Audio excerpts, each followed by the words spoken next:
Welcome, everyone, to episode 51 of the Looks Like a Movie podcast. My name is Kevin. I'm here with Doug and Owen, and today we're going to be talking about Jonathan Glazer's The Zone of Interest, which we have finally been able to see and which just picked up 5 Oscar nominations. So along with it, we will be discussing all of the Oscar nominees that were announced this past week.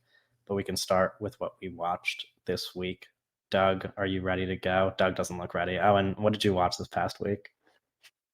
Okay. Let's see. Let's go all the way back.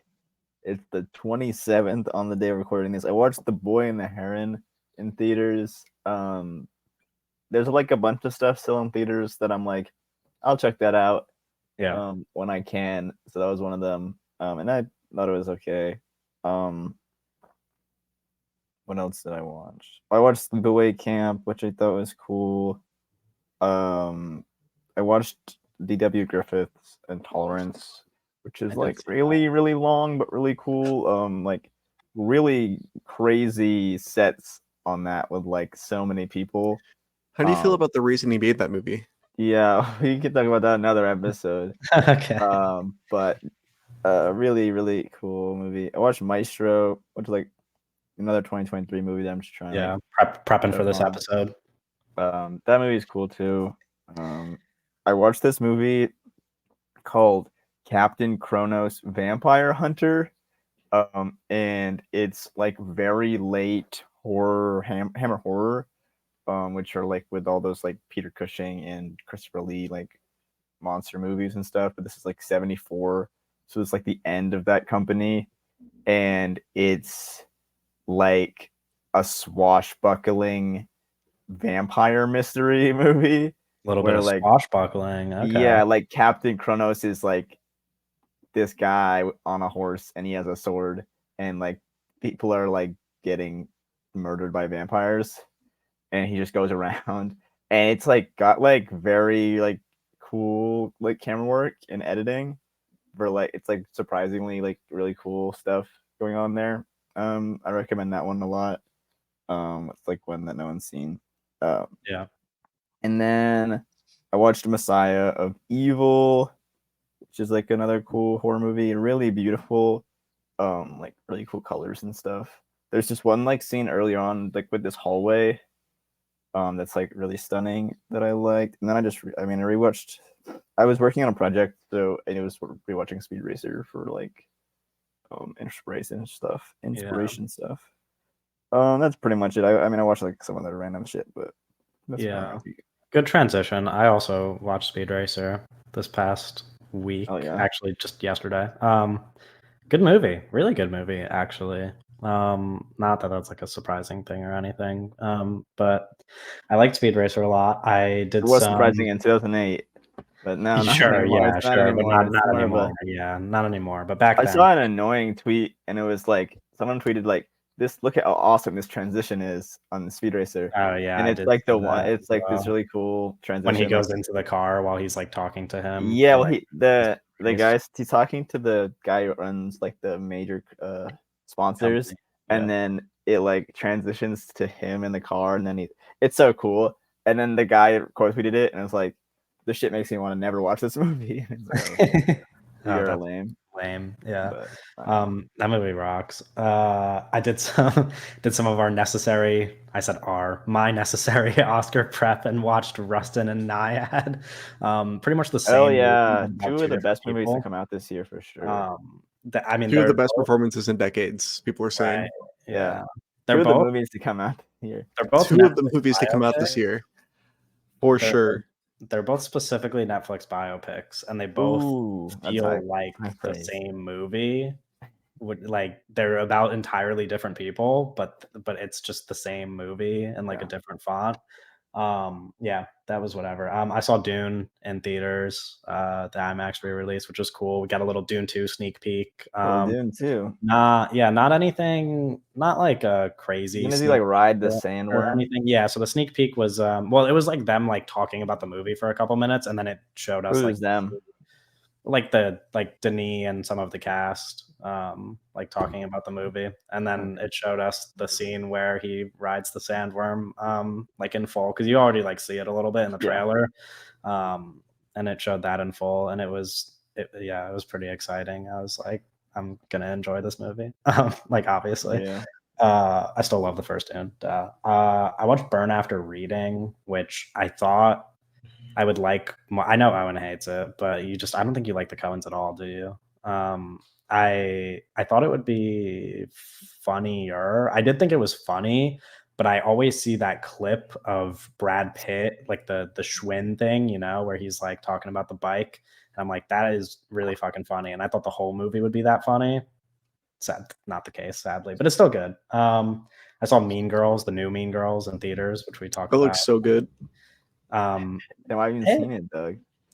Why didn't you do a zone of interest? It's been out. It's been out for like 3 weeks, Doug. Apparently, it doesn't look that good. I'm so excited for that movie. Yeah. Well, okay. Shout out Renee Rapp.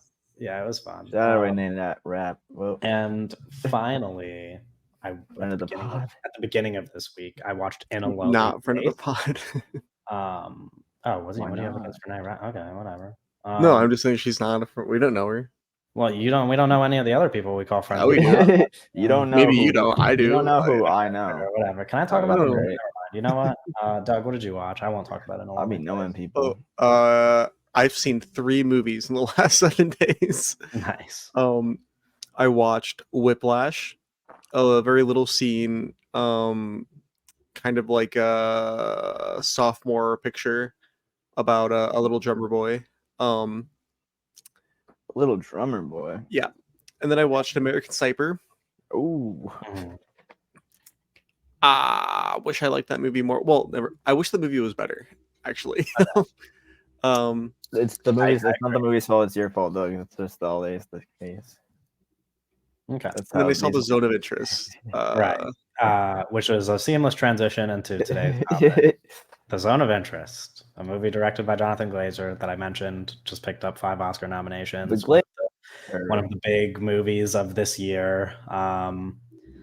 It's interesting movie to talk about. Unlike a lot of, I guess, the other new releases that we typically cover on the podcast, there's pretty much nothing commercial about this movie, so it's I don't know that we can really. Did you see the tweet that A24 put out where it was like promoting the film, and it was just and it's just him in the river. It's like I mean, they have no idea. I know, but it's just so funny. It's like I know it's like other than giving people a trailer, I don't really know that you can just take a clip of this movie and like show it to people and be like, go watch this movie. A24 also, like, it seems like a lot of their, or at least like a good portion of their like when they push out movies, it's like merchandising things and making things like silly. And are you gonna buy a Zone of Interest hoodie? Yeah, it's like okay. They should start selling like shirts with like Jonathan Glazer's head on it or something. I don't know. Anyway, like I was saying, I don't think that we can just talk about this movie the way we do with other movies where we just go like plot point by plot point, because I don't know that would really be the movie doesn't the best way to the best way to break it down. So I don't know where you guys want to start specifically. Let's talk about the way it opens. I think is interesting. I think that's a good place to start. Yeah, I think there was a few people in my theater that thought the projector was broken. I have heard that it's like a common thing that has happened where people are like, because it's I think it's over 2 minutes of black screen of like over. Yeah, it goes on for a while. I as it was happening, I kind of like a guy sitting 2 seats in front of me turned around to look, like, because he was looking around and we made eye contact. Like there was just like people around me just like looking around the theater to see how everybody else was reacting, because I don't think that not the way to watch the movie. I love that opening. Yeah. Especially like, I don't know, even like I watched it twice. I don't know, there's something about like, I don't know, it's like very like a physical reaction that I get like sitting in the theater, like kind of just getting consumed by that. And I think a lot of this movie is coming into it with a lot of your own understanding of the Holocaust and certain things like that. So it for me, those openings and these moments of like nothing on the screen but this like really loud score, or like moments of like reflection and like just thinking and kind of just sitting in it, that I think are really interesting. And I think it's like kind of I mean, it's a really bold way to open a movie for sure, but I think like for like to get in that like headspace of like what you're about to see and like what you're about to witness, I guess, on screen, I think it's a really good way to start it, because I don't know, that's just how I feel about I that do. part. What are you gonna say, Doug? You could. I feel like you have a lot on your mind. I don't like the title card. The like the white Oh yeah, um like where the screen turns oh, we're white. like yeah. It goes. Yeah, the screen turns white and then it cuts to black with the zone of interest words on the screen. Yeah. I don't like that, because I think that is a reminder that we are watching a movie, and the movie is called The Zone Sure. of And Interest. you think it should have just been at the end of the movie or something? I don't know, but I do like I do like the the black screen Yes. with the music. Yeah. Yeah. What No, I the was gonna white say, is a little weird. I think this is like a minor frustration, I guess, but it kind of bothers me that the sound is such an important part of this movie, because I didn't get to watch it on like in like a Dolby or an IMAX theater, like, because sadly it's just not a big enough movie for that. Because I could, at some of those moments where we're not really being shown anything and we're really just listening to things, I still had like the vibrations from the theaters next to me, like, and I was like, that's really annoying. Like, I wish I could just be watching this and only listening to this movie. Sure. But I mean, like, it's great, obviously, but I just, I don't know. That was a frustration I had, where like some of those moments that I think Good really thing would have had a great the reaction. Taylor Swift movie isn't really. Oh yeah, it's out. Thank God That it's would out. be a Oh yeah, that would nightmare. have, because I had that. I think I mentioned on the podcast I had that Yeah, playing for the holdovers, but yeah, um, that would be.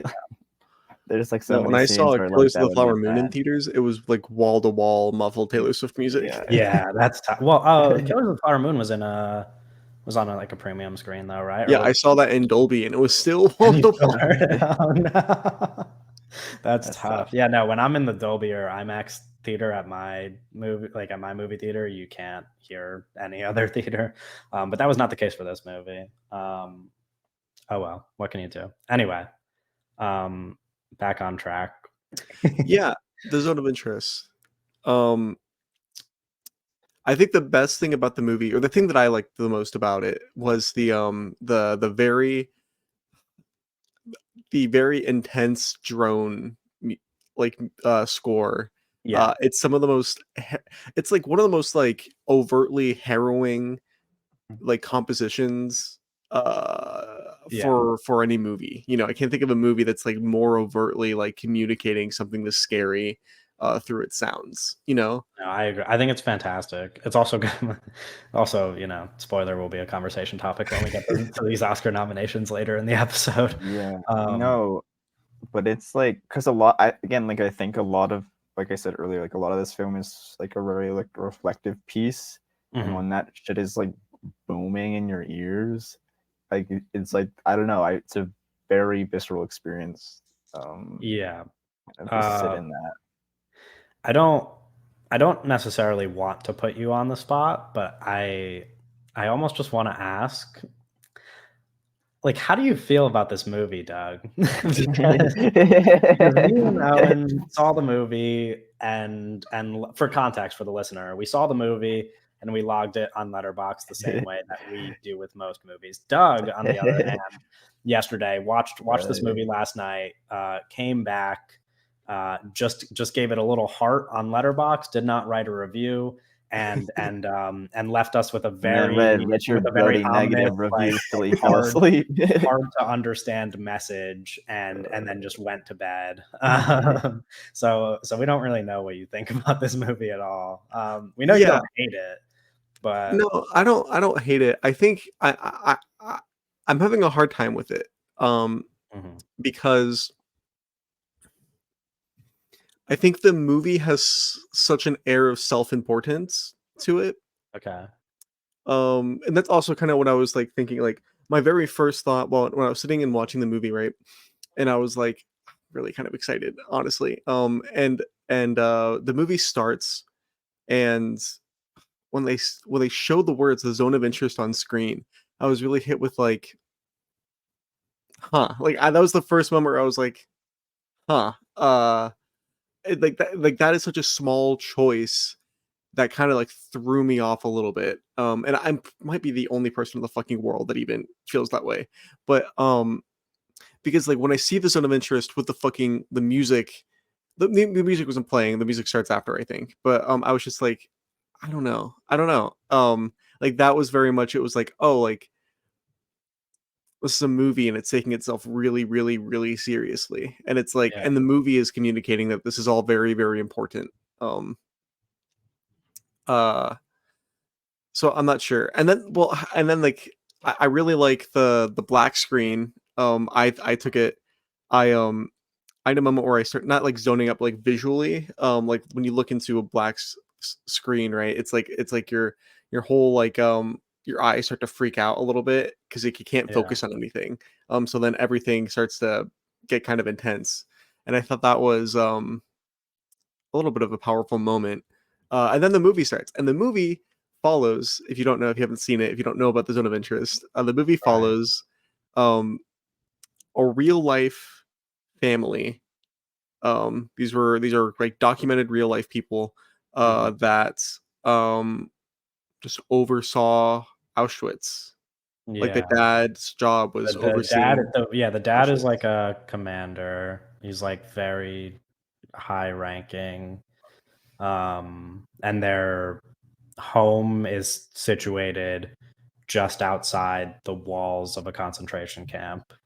Um, and we mentioned already the sound. Like you don't ever see the concentration camp inside the concentration camp. You do hear a lot of what happens at this concentration camp. Mhm. But you don't ever watch it I, happen. do you not see inside of it? I'm sorry. Okay, technically you Well, do in the one scene in the like the scene with the girl with the apples or That's what I whatever, was. right? Yeah, she goes But inside of the camp, yeah, right? but That's what it's I meant, communicating? you know what I meant though. You don't No, no, see I know, what yeah. yeah. You don't Um, see what happens to the there's another scene which I don't know if this is what it is supposed to be, but this is how I take it when I watch it, where it's like a kind of medium. It's like a closer shot up on like our main guy, and to me, like he's overseeing the camp, and it's like you're not actually seeing it, but like he's like in the camp, and like you're okay, yeah, the yeah. noises are really loud, like you're Yeah, hearing it like very strong, but like obviously you're not seeing it. Like the only time you see the people in the camp is when they're like in the grass and they're right. like walking, but like yeah, you don't really And see. you only see you see them like through the blades of grass, yeah. Yeah, yeah. Um yeah, I definitely understand that perspective, Doug. I mean, I can definitely see that. I didn't think about that with the title card. I don't think you're the only person who thought that, but it I don't definitely know. didn't cross my mind. But like with the title card specifically, I was just like, I don't know. I was just like, oh, like it's still like kind of bound to some rules here, you know? I don't Sure, know. yeah. Maybe, I get no, that is a good point because it is we could kind of, I guess, talk about what the movie is saying, I guess, just because it's, that like it's this isn't like a movie like that we would cover where we'd be like, oh, spoilers, like there's nothing there, Yeah, yeah. there's nothing you have to like anything we say, it doesn't matter. But I yeah, like a big, I think, part of the movie is kind of reflecting on how other films, like other pieces of art have talked about the Holocaust, like talked about this and presented it. Um, And Yeah, there's, like you there's been know, a number of reviews that reference the Haneke stuff where Haneke has spoken about his like Haneke's criticisms of Schindler's List yeah, are very notable, and a number of reviews have referenced how like this movie is kind of in conversation with Haneke's criticisms of Schindler's List. yeah. Did you feel that way? I guess, but then after watching the movie, I was like, I don't understand how people like even people that don't like it that were like, oh, this is like that don't like Haneke and then also don't like this movie Yeah, and are like, well, oh, this is like a dumb it's like funny Haneke pilled because thing. And the Haneke thing has been used in both ways. yeah, but after watching it and then I revisited what Haneke actually Yeah, said yeah, about yeah. Schindler's List after watching it, and I was like, I don't know. I don't think that it's like that.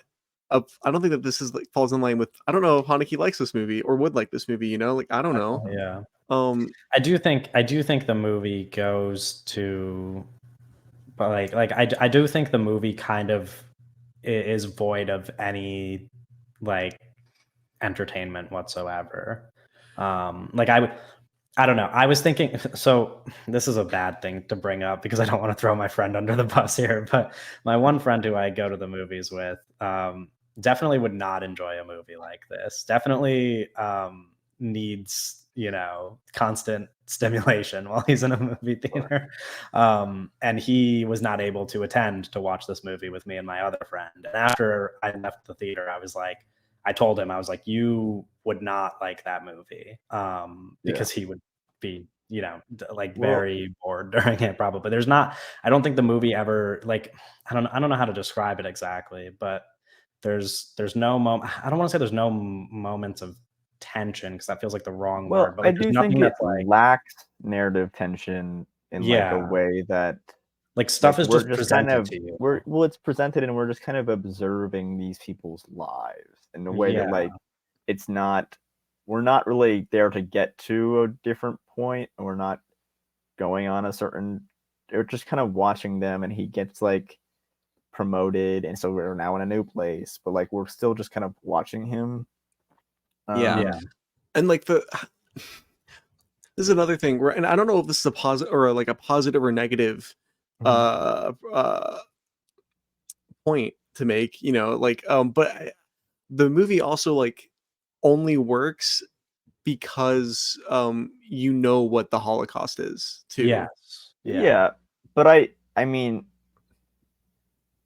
Because it's there's not much is explained to the actually really no. nothing is Like explained to the if you audience. don't like if you don't know anything about the Holocaust, like if you somehow live in some like bubble, right, and you Yeah. don't know that World War II happened, you know what I Yeah, mean? Like so Yeah, like but I people don't like think that's like I mean, yeah, this at this point movie it's is an not no impossibility. no like no no but I'm saying, like if Yeah, you watch this movie, right, like from like the like sure. just the text of the film, right, you could pick up that like, oh, they're killing people because a big part of it is like this guy's Sure. job is to like get like Yeah, better yeah, as a like get better systems to cremate yeah, somebody, obviously we know, but like yeah, but outside of that, that's it, you know.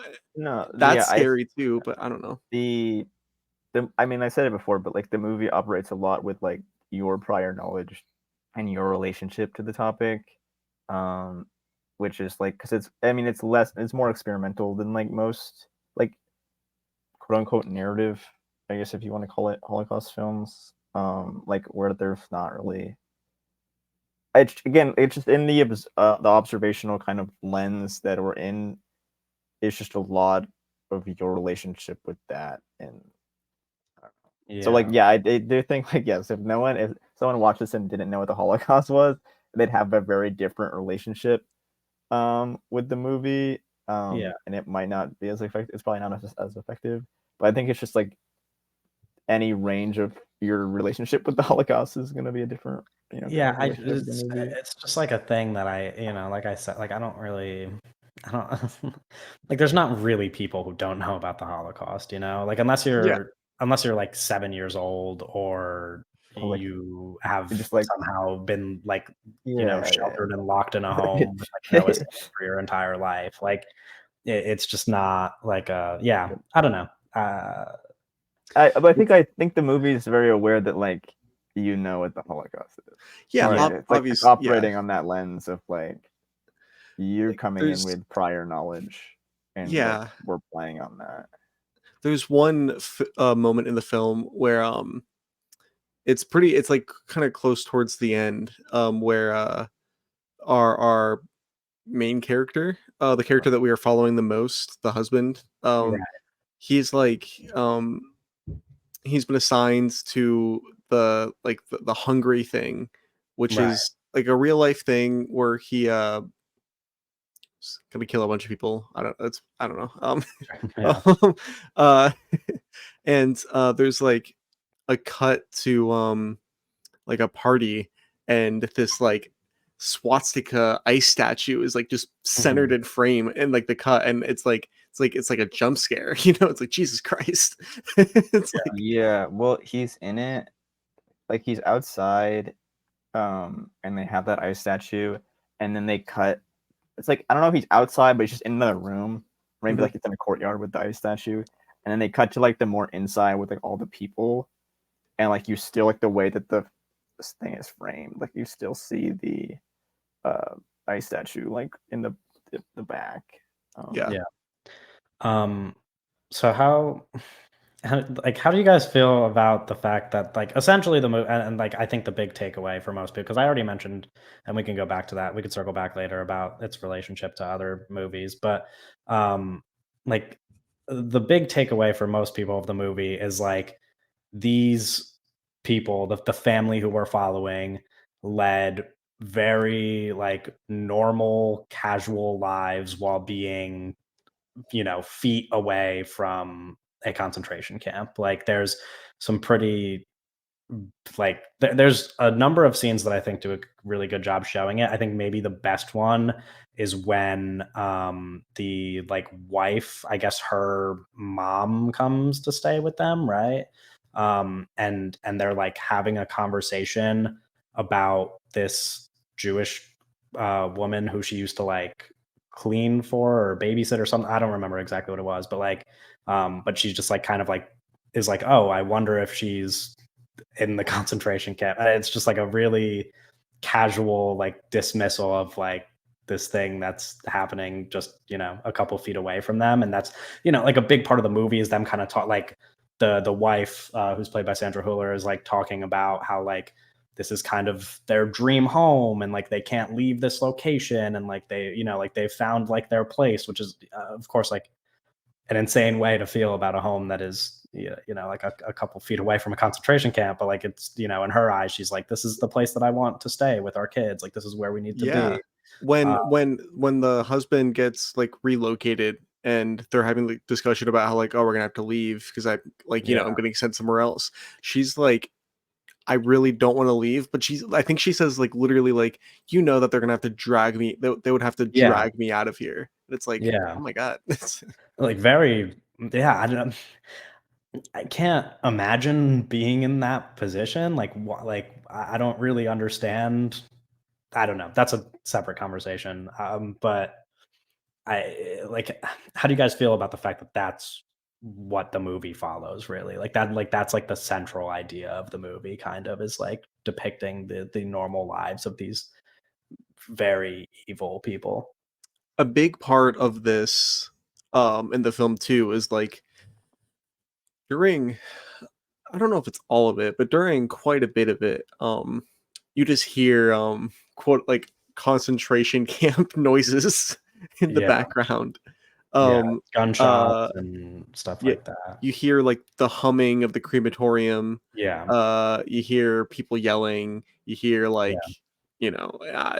like the whole time, not the whole time, but like Not through the whole time, but even a lot of it. when other scenes are happening, like very normal scenes for them are happening, you can hear in like the distance the sounds that they just don't acknowledge, like in their conversation or whatever. Yeah, and the way that it's shot too, I think I listened to a pod where they say it's shot like Big Brother style, where it's like like digital cameras, like Big Brother, like the reality TV show, Right. where there's like digital cameras set up in every room, Mhm. like in a reality TV show like that. They talked I listened to a Glazer Q&A and how they kind of like set up these cameras and they just kind of let them like operate. Like it was more like stage play, kind of like uh there's I don't know, they were living very much in it. And there'd be hidden cameras and I don't know. It was less of like we're gonna do this one take and then we're gonna go, and it was more of like they're kind of living in this space and we're like taking footage of that. Yeah. That's really interesting. And it feels that way. It feels the whole thing is very digital. I was talking to Owen last night about this a little bit, where I said like it's a very new movie in the sense that like it's a movie that could only really exist, like have been made now with like its style and the technical things that they do. Well, so there's like my favorite section, just like in terms of like a new idea, formal kind of thing, is that whole like when she's leaving those apples and they're Right. using I was just about to ask they're about using this. He talks about in the Q&A. They're using this thermal camera in the night because so it's like really really dark, and the only way you would see her without like lighting it, obviously, would be with this like thermal camera. So the idea like she's like in the dark and like she's like so I think that like those images when he's like reading the book to his kids, like they're talking about like Hansel and Gretel, and like she's like out and like there's like these, and then the fucking score is going crazy. Yeah. It's like my favorite moment of the movie. So I originally thought that she was part of that family. Like the first time that she shows up, I was like, I thought that she was one of the daughters, and then I realized that was not the case. What's your interpretation of those scenes, I guess? She's like I know now that she's a Polish girl, I believe. that lives in like one of the other houses. Yeah. But just in terms of like how those scenes fit into the movie, I guess. I don't know. That's what I kind of mean. So I think that they're very well made, and I think that they're very visually interesting. But then there's another part of it where like what in the scene that Owen was talking about, where the girl runs out and like she's leaving apples, presumably for the people in the concentration camp to find when they have to do labor. It's like when she's out there, she finds pretty sure she finds like a sheet music, right?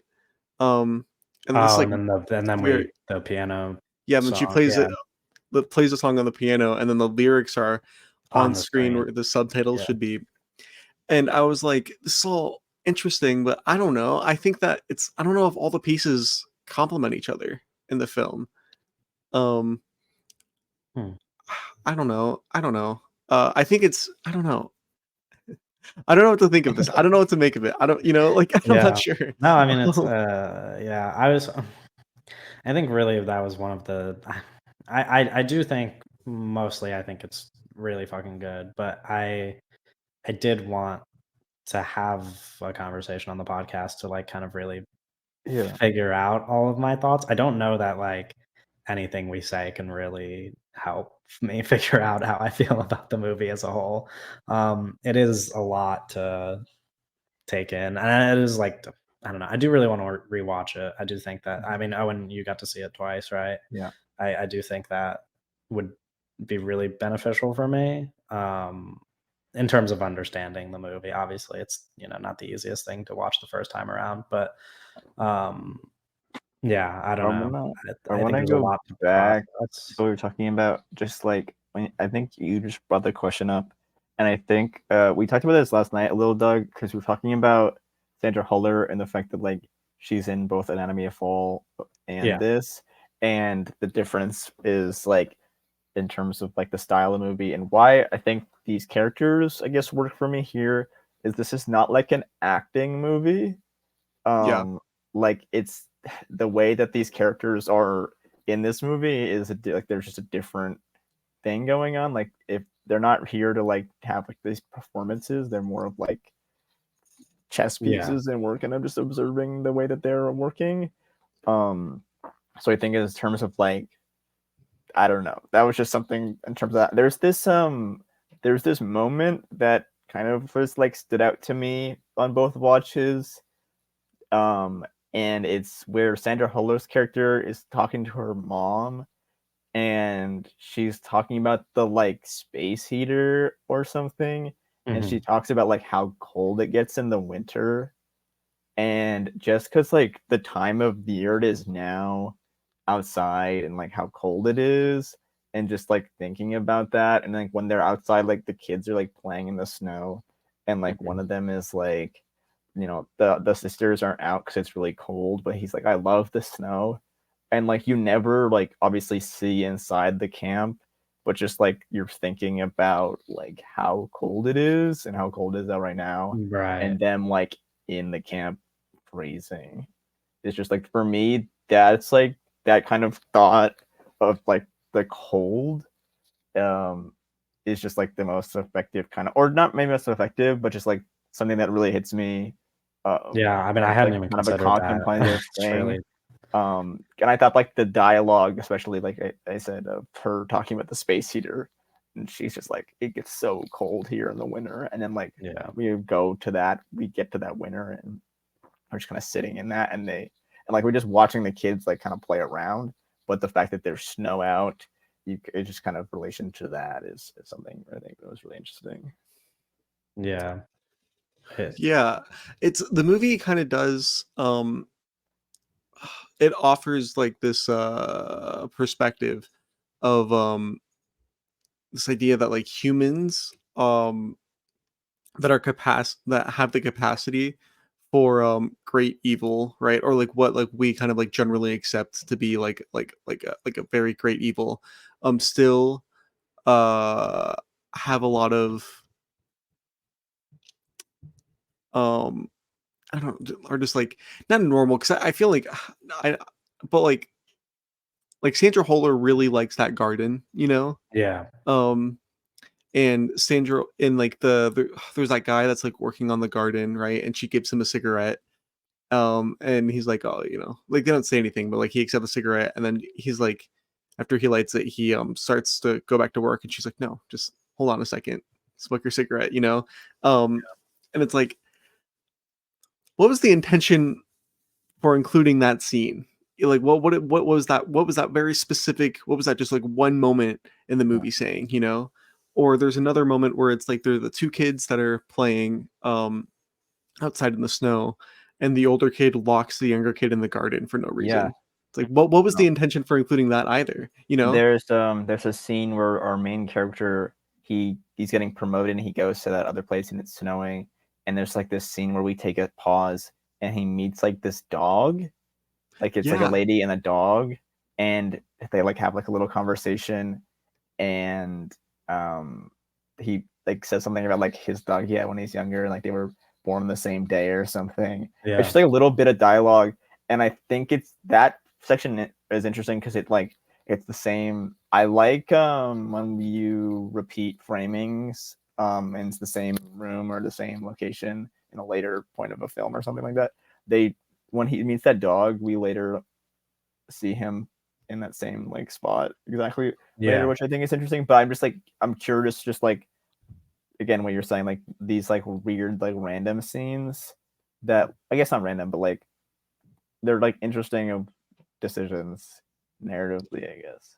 Yeah. No, I don't think I'm just But I think there's like I do think there's probably something like again like the space heater or something like that. I think there definitely like reasons for they putting Well, it. is it I as just simple as just like what we were saying is the central idea of the movie, but it's just repeating it to us through several yeah, scenes of, I think there's a lot normalcy to for them, I chew guess. on for sure.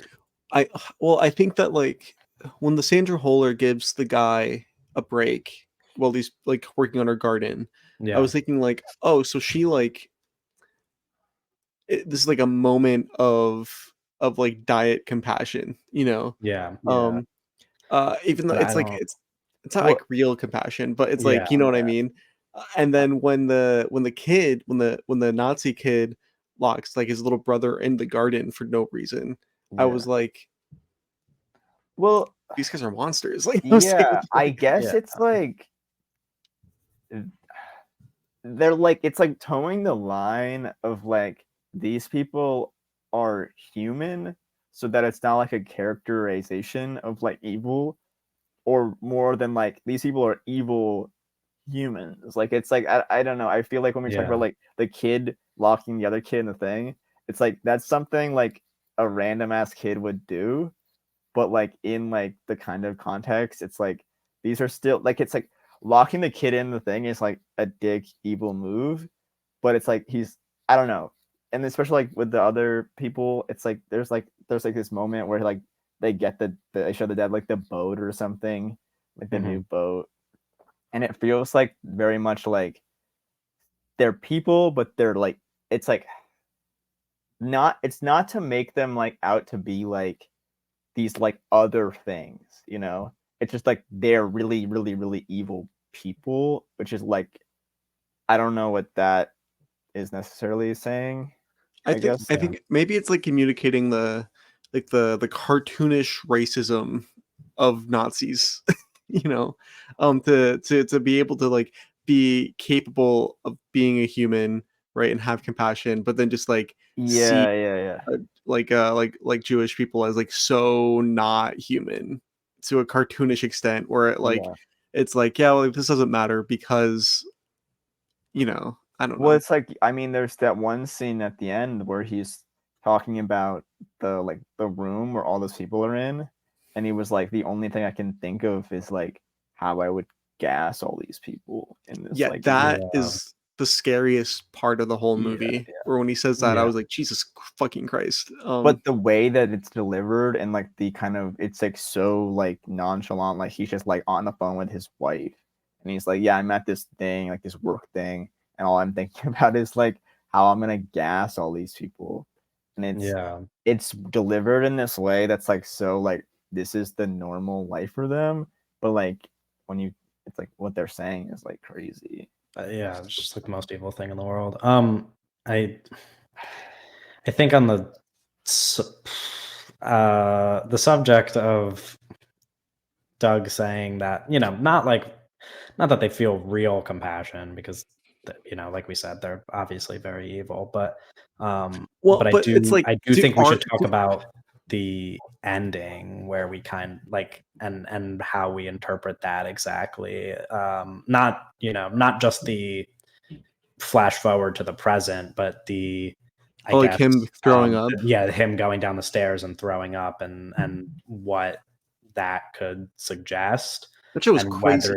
whether that suggests that he feels bad at all, which I don't think is my interpretation. Yeah, I'm still not like 100% sure on what I think about him throwing up. Yeah, because I don't.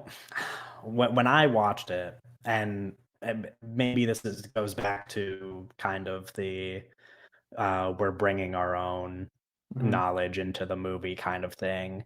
But my immediate interpretation, well, like I as I was watching it, I was and like seeing what was unfolding, I was like, oh, maybe this is suggesting that he sees like, like he's looking into the future, like the aftermath, and he like feels bad.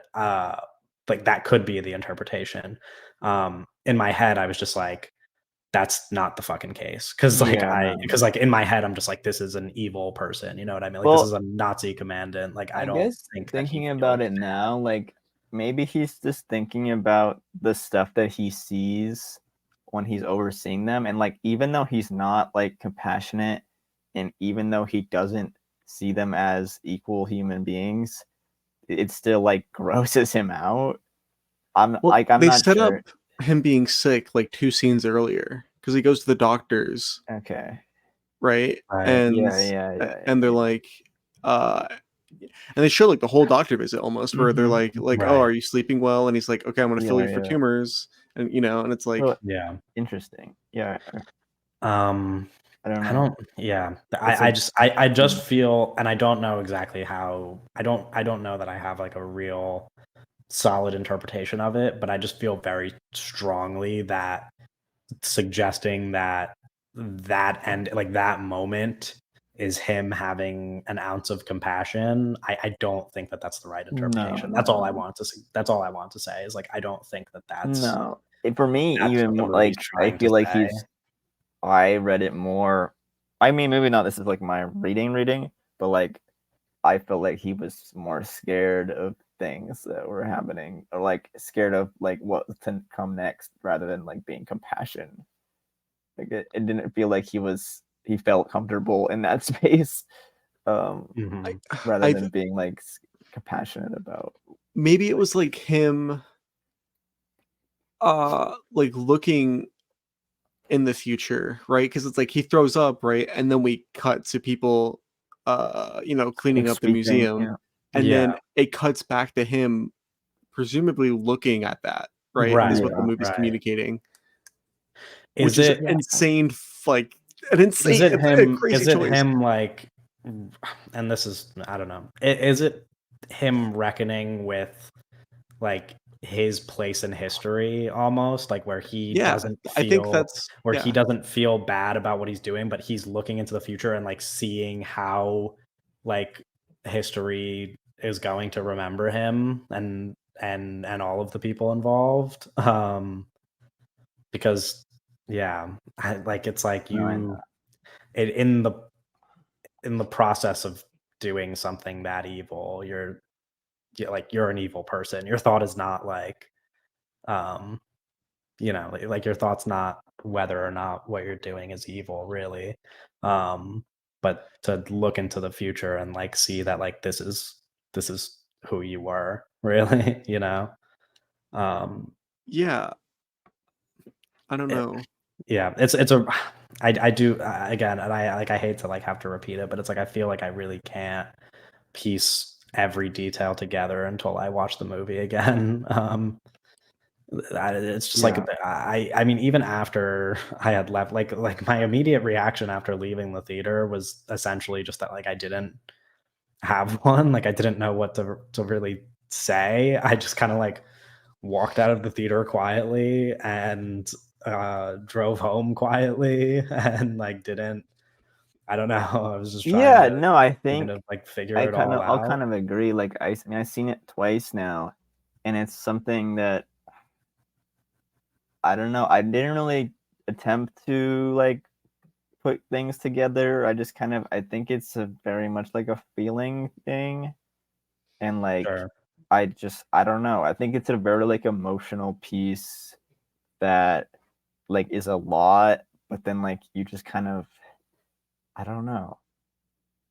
It I think Yeah. it's like very fascinating, and like it even more fascinating that this is like a best picture nominee, and Yeah, like I mean, I we'll talk it's about that when we get to the yeah, and Oscar I know, but nominations, it's but it just is like really, yeah, it's I don't know. it's interesting that that's what I mean, that's really what I was, and this isn't really the conversation we need to be having, but it's something I was considering is like my theater was not packed, but like good amount of people there, Well, like a lot of yeah. people there to watch this movie. And in my head, I'm just like, how many of these people, not even just in my theater, but really in theaters anywhere, are going into this movie like and getting what they expect, Because I think it's a very Yeah. small number of people that like understand what kind of movie they were about to watch. Well, I've Like I seen think, on Twitter and stuff like now that like it's a nominee, and now that it's kind of being a little wider, like there's just being more people are being able to see it, and like the theaters are pretty sold out now. yeah. That wasn't the case when I saw it. And I just don't know. I wouldn't expect most people to like this movie, but it's not even like I don't think something like this, like when you talk about like our art, it's not really about I guess whether you like it or you dislike it. It's just Sure. kind of like what you get from that experience, and what like Yeah. does this really I don't know. No, But I mean, it made me. it's something that like it's like, oh, let's see the best picture nominees, and then we're just gonna see all these like I don't know. It doesn't. I don't know It's if a lot not. of people Yeah, are going in with it's it with the not like. best like intentions or kind of headset base or It something like being, that. I don't know. It being about the Holocaust is so intense. Yeah. Right. Because it's I mean, like, naturally, yeah. well, I think that because we're talking about normal people going to see it, it's such an interesting formalistic exercise that alone would be a lot for some people and be like, I don't like this. But then Yeah. also because it's about the Holocaust, Yeah. I But I think a think lot most of people. people going to see this movie are going to see a Holocaust movie, which Well, that's like what that's what I yeah, mean. yeah, I'm sure they are aware of that, but again, like what Doug said, like this is Glazer at like his most experimental, mhm, and he's like really messing with stuff and like trying new things formally, yeah. um, to like again to his most experimental. So I don't know. A lot of people feel like That's what I mean, that's what I meant is that like most of these people are like going to when watch this we talked. movie I with mean, we no talked about it. Like knowledge the of who this guy people were is. like, "Is the fucking projector off?" Yeah, Like, exactly. Like that's what I was saying. I was like, most people are going to watch this movie with no knowledge of who he is. So they're going into the movie and they're like, this is a Holocaust movie. And most of those Sure. people have probably seen a Holocaust movie before. And And they most expect to Hollywood get the narrative same Holocaust love. movies are in some form Like entertainment. the Like, boy in the striped pajamas, that fucking yeah. Right. garbage. Well, it's like, Yeah. I mean, Jojo Rabbit recently came out. It's a really weird thing of like the like popcornification of like the Holocaust. And Right. like the Well, way because that it's like interesting that Jojo Rabbit was a Best Picture nominee just a few years ago, which could not be more the yeah. opposite of this movie. And so like how much of that Yeah, I mean, how much thinking of that about crowd I carries know over, you know Richard what I Brody, mean? whatever Richard Brody said, but like thinking about these two movies in comparison is like kind of crazy. Sure, Like but do you know what I mean in terms of like the reflecting on Jojo Rabbit and like Taika Waititi like making himself like goofy Hitler or whatever the fuck that was. Like that yeah, movie's insane. I mean it's so poor taste, but I'm just saying from the perspective of like a regular audience, like a general audience who just a few years ago went No, to no, the for theaters sure. to see Jojo Rabbit because it was a Best Picture Yeah, nominee yeah, yeah. and watch that to like then hear just a few years later that there's another Holocaust movie nominated for Best Picture and be like, oh, well, we should go see it. You know, like for the regular Yeah, person, they're I probably don't like, well, know. I liked Jojo Rabbit, which is a terrible But it's such a approach. weird But like way to yeah, like live. It's but like I that's like, like but that's Jojo like Rabbit. Let me I see mean, the that's like the next reality of Holocaust it, movie. Like though. it's like a You know, Marvel movie. that's yeah. We're you know, we're The Holocaust we're drifting from the point a cinematic bit, I think. But you know universe. what I mean. Like it's just Yeah, no. I wonder how much of the audience. Like I'm just curious about the audience interpretation of this and the fact that it's been presented to people the way that Well, it I mean, has me and Doug talked because about of it. It's like wider, but it's still not very wide because we were like, I think, yeah. I what did mean, you you say, still a Doug, lot of about like people a in TikTok video or something? Like, you didn't, I don't know what we were talking about, but it was like, What did you say? What did you? What? I don't know, we said something about it's not too wide yet. Like, the reactions haven't been that big. Yeah, well, there's a lot of like rural areas in the country where you have That's to so Canada. drive like over an hour to go see the movie. Yeah. So plenty of people have not seen the movie yet. Is it even going to get like a wider release than the one it currently has? Probably I not. Probably. I think it I will. guess I think because it it's a will. Best Picture nominee, and But I feel like, they I usually mean, do release this is all when of the they're Best doing Picture the best nominees picture prior. things. I mean, if it Yeah, doesn't happen soon, it's not gonna happen. If I you look guess, but I know they do give like pretty wide releases to every yeah, Best Picture nominee right before the Oscars. Yeah, if it Um, doesn't play in theaters super wide, it's going to be on VOD very soon. I'd yeah, imagine. for yeah. sure. You Which know, then I people hope will be is pretty cool. watching it, but I don't know. Is there anything else we want to say about the movie? Um,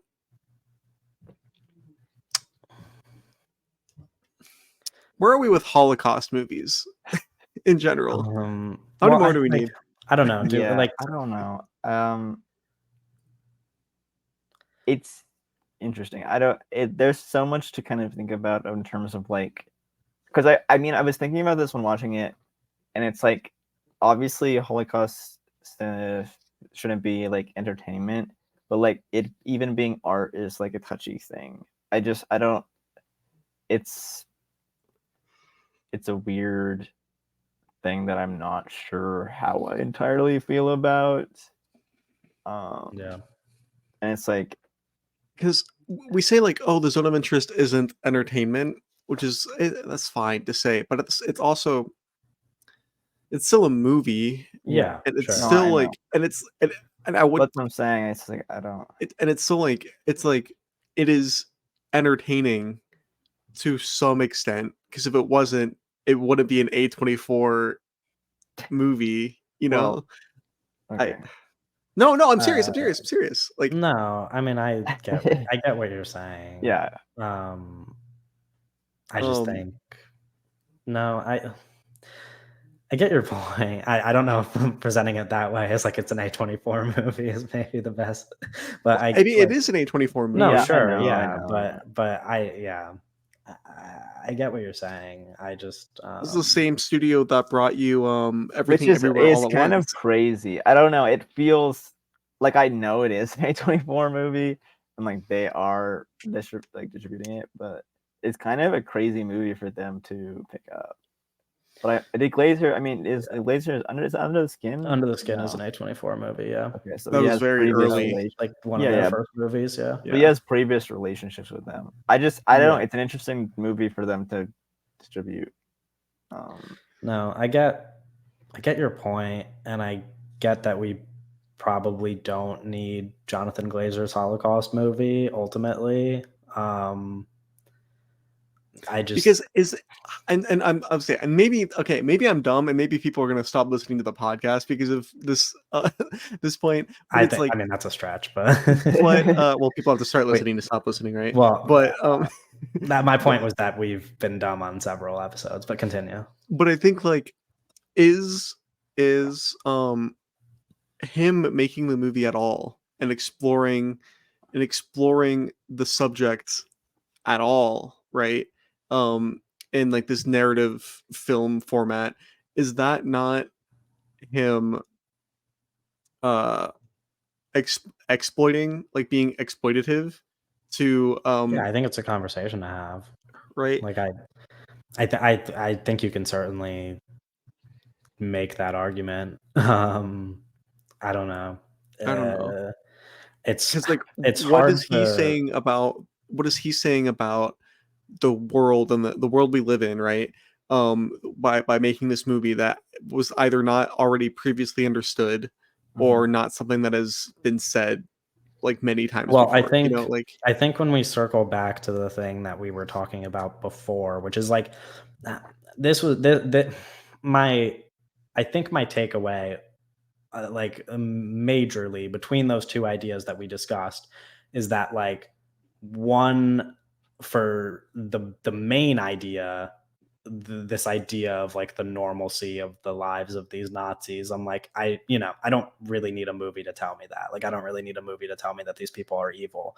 And so as I was watching it, I was like, that's probably the less interesting of the two ideas to me than to suggest something about like the greater significance of Holocaust movies and how we make them and how we can even discuss this through art. Like, I think that is a much more interesting conversation to be had from this movie. And if that is ultimately like the goal of the movie, then it exists for a reason. I think you could still argue all of those things you just said, but I think if this was simply just a movie about that first thing and nothing else, then it probably doesn't ultimately need to exist. But I think the fact that it is questioning like how we make movies about something like this is an important conversation to have, because I mean, we just brought it up. Like, Jojo Rabbit was just a Best Picture nominee a couple years ago, and I think people ate that shit up. Like, people really enjoyed that movie. So I think it's a conversation that we need to be having about how we present this stuff in art, because like people like that should be thinking like, maybe I shouldn't be making a movie like Jojo Rabbit, you know? I think formally it's in such conversation with like art and how we kind of like. I think the question, like the things you're bringing up about like, is it exploitative? I think that's like important, and I think like it kind of, I think it's almost asking that. Like I feel like a lot of it is like what, like I don't know, I just like the way that, and I guess like I was just, it's on the mind for me, but as well like I think like the way that it's just presenting its ideas and like his characters and like it's, you know, just what it is just in conversation with like how is it possible to make a movie about the Holocaust and it not be like exploitative or it, I don't know, I think it's like it's kind of, it's very, I don't know, it's hard to like kind of talk about it and like get everything out because I think it's something that like I need to like sit with for a while. Even like Yeah. I've seen it twice and it's been a bit. I just like I think it's still something that, like plays so much in relationship to just art in general and like how like Hollywood cinema has kind of been very much exploitative of like the Holocaust for many years. Right. That it's still something that like I don't know how like to kind of wrap my head around. And so in Richard, like you referenced how I like read Richard Brody's like Yeah, negative review of this. But in his review, he notably calls the movie like like I think he calls it like hollow kitsch. Just like he's like saying it's like, oh, it's Holocaust trash, you know. It's like Yeah. as a genre of movies. Yeah.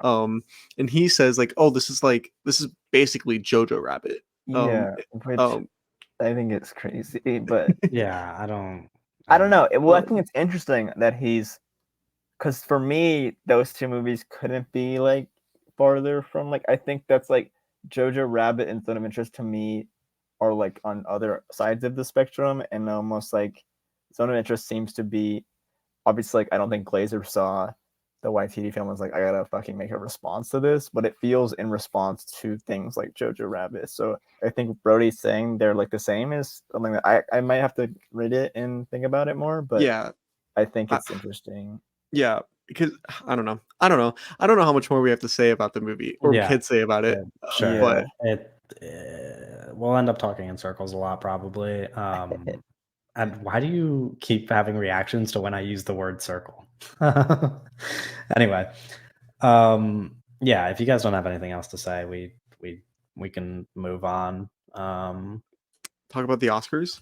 Yeah, we can do that. Which I So mean, Zone of Interest is nominated for keep talking 5 about this. Oscars. Yeah. Okay. So here's how we're going to discuss these. I have all of the nominees, all of the categories written down. We'll go category by category. I have, along with the nominees, a number of notable snubs, but my notable snubs are the general public's notable snubs, the snubs that people thought actually had a chance of getting nominated.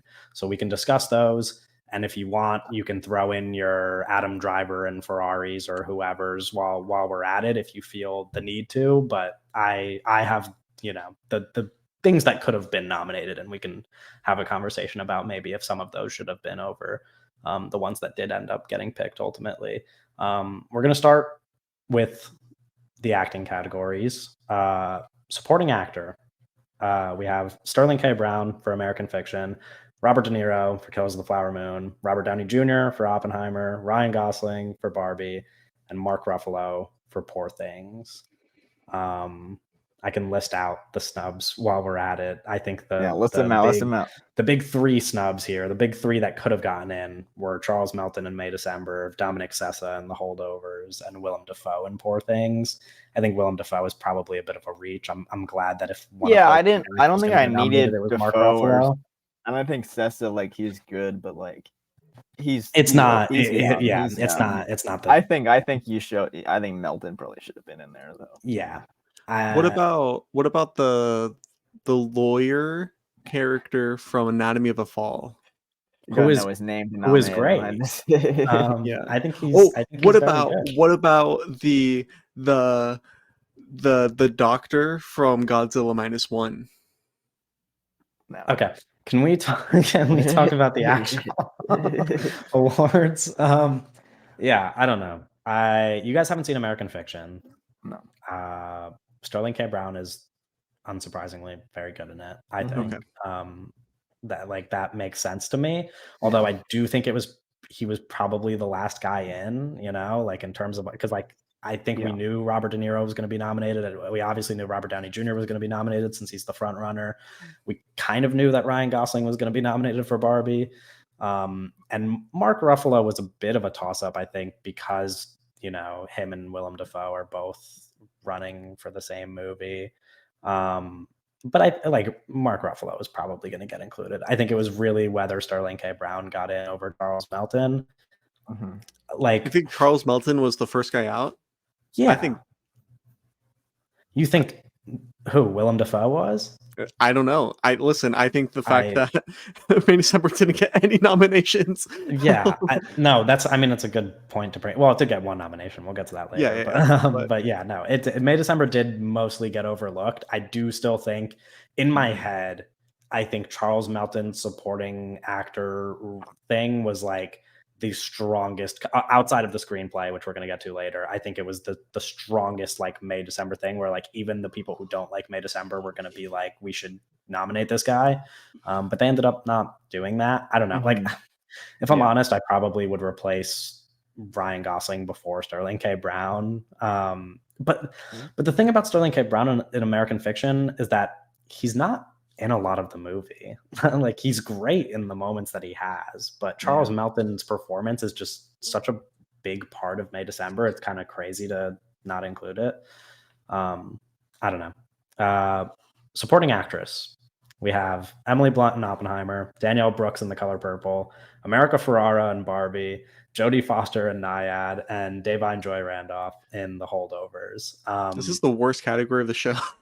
Well, kind of. We'll get notable snubs. I think are Penelope Cruz for Ferrari, Sandra Huller for The Zone of Interest, Julianne Moore for May December. And then not really a snub, but just a conversation that existed in the world was Rachel McAdams for Are You There, God, It's Me, Margaret. I think a snub in my eyes, but I never thought that she had a chance of being nominated. You know what I mean? I think Rachel McAdams didn't campaign. But no, yeah, that's what I'm saying. I don't think she had a chance of getting nominated, but like, bro, it would be cool if she did. If you, I'm not even joking. If you take out America Ferrera and Jodie Foster and put in Penelope Cruz and Rachel McAdams, this might be like the best category. Yeah, maybe. I mean, listen, yeah, America. I think the biggest topic of conversation after the Oscar nominees came out was that nomination specifically, is that she probably shouldn't have been nominated for Barbie. Yeah, that shit is crazy. Her performance isn't even notable. She gives one long monologue. That sucks. It feels like it feels like popular movie. She's in a part of it. Like, I don't know. It's just weird to pick her over somebody like Penelope Cruz, I think, who is just so good. I don't know. On screen, such a major performance. It's a weird, and the Oscars are weird. The acting branch liked the Penelope Cruz performance because SAG voted her in. So yeah, which is a little bit strange. Yeah, and I mean, strange. Like, we'll get to lead actress in a second, but like 2 Nyad acting nominees, like probably not necessary. To be fair, if I'm being honest, I do think Jodie Foster, after seeing the movie, I do think if one of them was going to get nominated, it kind of maybe should be Jodie Foster in supporting. But that's a different conversation entirely, I guess. I really don't think either of them should have been included. In the lead actor category, we have Bradley Cooper for Maestro, Coleman Domingo for Rustin, Paul Giamatti for The Holdovers, Cillian Murphy for Oppenheimer, and Jeffrey Wright for American Fiction. Some of the notable snubs here, obviously the biggest one, Leonardo DiCaprio for Kills of the Flower Moon, Andrew Scott for All of Us Strangers, and Zac Efron for The Iron Claw. I would have liked to see all 3 of those guys get in, but also, like, I don't think you could throw in Adam Driver from Ferrari too. Sure, yeah, we get it. But come on, like, he wasn't going to get nominated. Why not? Why? Because he wasn't. What do you mean? Like, like, you don't have to be dense about it. Like, he wasn't going to get nominated. I have seen Rustin. I think Coleman Domingo is a very talented actor. I don't think he does enough to warrant an Oscar nomination over the guys I just named. like I hate that so much of the conversation has to be like who's the person you would take out to put somebody else in, because I almost feel bad saying that, but like I mean, that's what it is. it's a Though. competition. Yeah. Like it's a competition, like it's an award. I don't. So Yeah, you take out Coleman Domingo, and you would put in Leonardo DiCaprio. What's the next one? I think that is what should have happened. In my ideal world, I would have loved to see Zac Efron in there for the Iron Claw. I think it's like a little bit unrealistic, and I kind of knew that wasn't going to happen. But I would probably like to see somebody knocked out for Zac Efron as well. The problem is that after Coleman Domingo's performance, the other four really are deserving Best Actor nominees. Who is it? Say it again, because it's Paul the other Giamatti four and are Murphy. Bradley Cooper, Paul Giamatti, Cillian Murphy, and Jeffrey Wright. You guys haven't seen American Fiction once again. I think Jeffrey Wright is very good in it, and I think it's out of all like I know that this isn't the way that you should talk about the Oscars, but just based on straight up just like liking people, you know what I mean? Like Jeffrey Wright is just such a likable guy. He was also great in Asteroid City, which got no nomination. So like you kind of just want to see him get recognized for something. Like like Jeffrey Wright's just awesome, and he doesn't really lead films ever. So the fact that he gets the top three guys, I think, are all like fantastic. Yeah, that's what I'm like. I don't think you really take somebody out of here. Like a personal preference, I would like to replace most of those guys with Zac Efron, because outside of Cillian Murphy, it's probably my favorite. But like, I don't think you could really get rid of any of these guys. I know a lot of people would make the argument that Bradley Cooper probably shouldn't be here. He's fantastic. He's really good in that movie, I think though. He's really good. Yeah, I mean, it's probably my least favorite out of those four. But like, I don't think that he shouldn't be an Oscar nominee. I don't know. I forget I haven't seen The Holdovers. I was about to say. Yeah, that's kind of crazy. I don't. I forget. I just like. I don't think I'll like it that much, so I just haven't watched it yet. But no, I mean, you might not, but it is just kind of crazy that you haven't seen it still. Anyway, lead actress, we have Annette Bening for Naiad, Lily Gladstone for Killers of the Flower Moon, Sandra Hüller for Anatomy of a Fall, Carey Mulligan for Maestro, and Emma Stone for Poor Things. Big conversation topic here was Margot Robbie being excluded for Barbie. I was about to say that. I haven't heard that like listed out like that yet. That's like it is a good lineup. Those are a solid 5 people. Okay, here's the thing, and we've said this. Who would be replaced with Annette Bening that's not Margot Robbie? Yeah, I'll list off the other ones. Greta Lee in Past Lives, Fantasia Barrino in The Color Purple, Natalie Portman in May December, and Kaylee Spaney in Priscilla. Put Spaney in there. Yeah. I mean, listen, I personally would have put in Greta Lee probably. Yeah, I would have also put in Greta Lee. I think the thing here is the same thing that we brought up when we talked about the Oscar nominations previously, which is that this has been the most stacked category the entire way up. Like there was always going to be somebody snubbed in this category, and we kind of just knew that. I just listed 5 people that could have been nominated, you know what I mean? And there's only 5 spots already taken. Like you just, I don't know. I think the whole Barbie outrage, like Margot Robbie not getting picked, I like Greta Lee more. Like I do. I think she's better in Past Lives. Yeah. I will say though, Barbie. I think that Margot Robbie's performance in Barbie is pretty impressive. Yeah. So if she was nominated, I think it would have been the more sane Barbie nominations, because there are a couple insane nominations. I mean, I think out of most of the things that Barbie would be nominated for and or was nominated for, that one makes like maybe the most sense. Margot Robbie's performance is way more notable than fucking Ryan Gosling's performance. Yeah. I don't know. I do like Ryan Gosling in the movie. I don't know if it's like an Oscar. You're just being a silly guy, though. The movie's not good, though. That's the big issue. Okay, well, that's a different conversation. But, Yeah. You also don't think Past Lives is good, but you could admit Greta Lee is good in it. Maybe you probably can't admit that. I mean, I think the actors are good in both movies. That's not the issue. That's what I'm saying, and we're talking about acting here. Yeah, but it's annoying. Like, it struggles to be like interesting to like nominate good performances in bad movies. Yeah, I get that, but that's how I feel about Annette Bening being nominated for Naiad. Yeah, that's just a dumb thing that happened. I don't think that's not. But they're always it's almost we'd have to look back on the actual history of it, but at least in recent years, I feel like it's a very recurring theme that there is always one either lead actor or lead actress, or in this case both, Or that like is just Coda, like a person nominated for a movie that nobody Mm-hmm. cares about, that like isn't good. like just like a great performance in a mediocre movie, and it just happens a lot.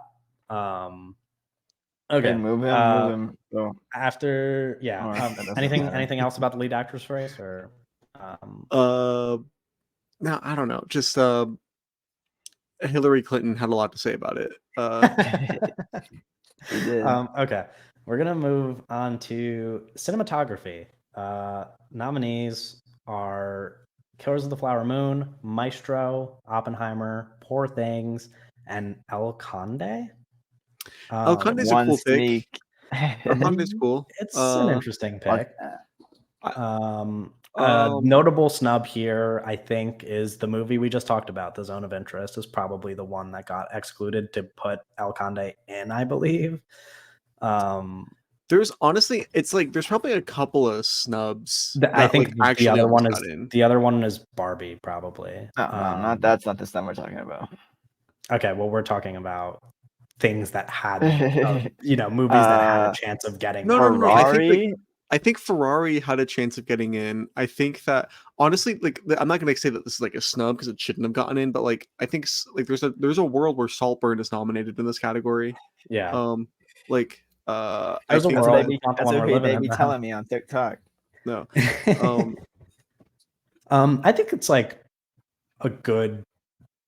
Goodish field. I mean, like Killers of the Flower Moon, Oppenheimer, Poor Things, like they're the 3 most nominated movies, and like of course it makes sense that they're in the cinematography. Real Heads, and then Maestro is also a good choice. I will watch El Conde sometime soon. Real Heads say that movie's not good. No, it's just that Real Heads usually say like the best category, like the best movies that are nominated usually end up in the cinematography category. That's what I like those big 3 I mentioned, like they have the most nominations, so they're in cinematography. Like it just kind of makes sense. And then Maestro and El Conde are the other 2, and I'm fine with those picks, I guess. Like I'll have to watch El Conde to decide if Zone of Interest should have been in there instead. But what would you vote for? You had an Academy. What would you vote for in this category? If you were like in the Academy and had a vote. Listen, I'm gonna be honest with you, Doug. I mean, it's every category that Oppenheimer's nominated in, I would be voting for. Like, it's just okay. I mean, what are the ones? What are they?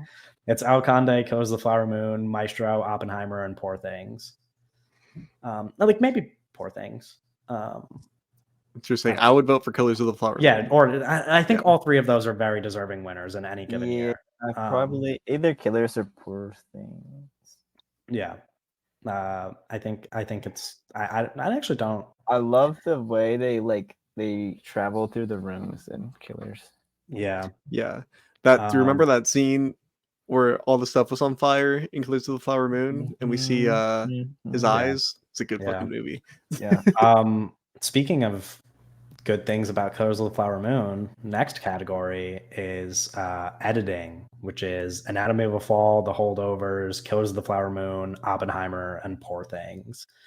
These are all like heavy hitters. There's not like a surprise like El Conde here. Like these are just like 5 of the Best Picture nominees. Is there a better choice that you think that could have been nominated over The Holdovers? Wait, what were they again?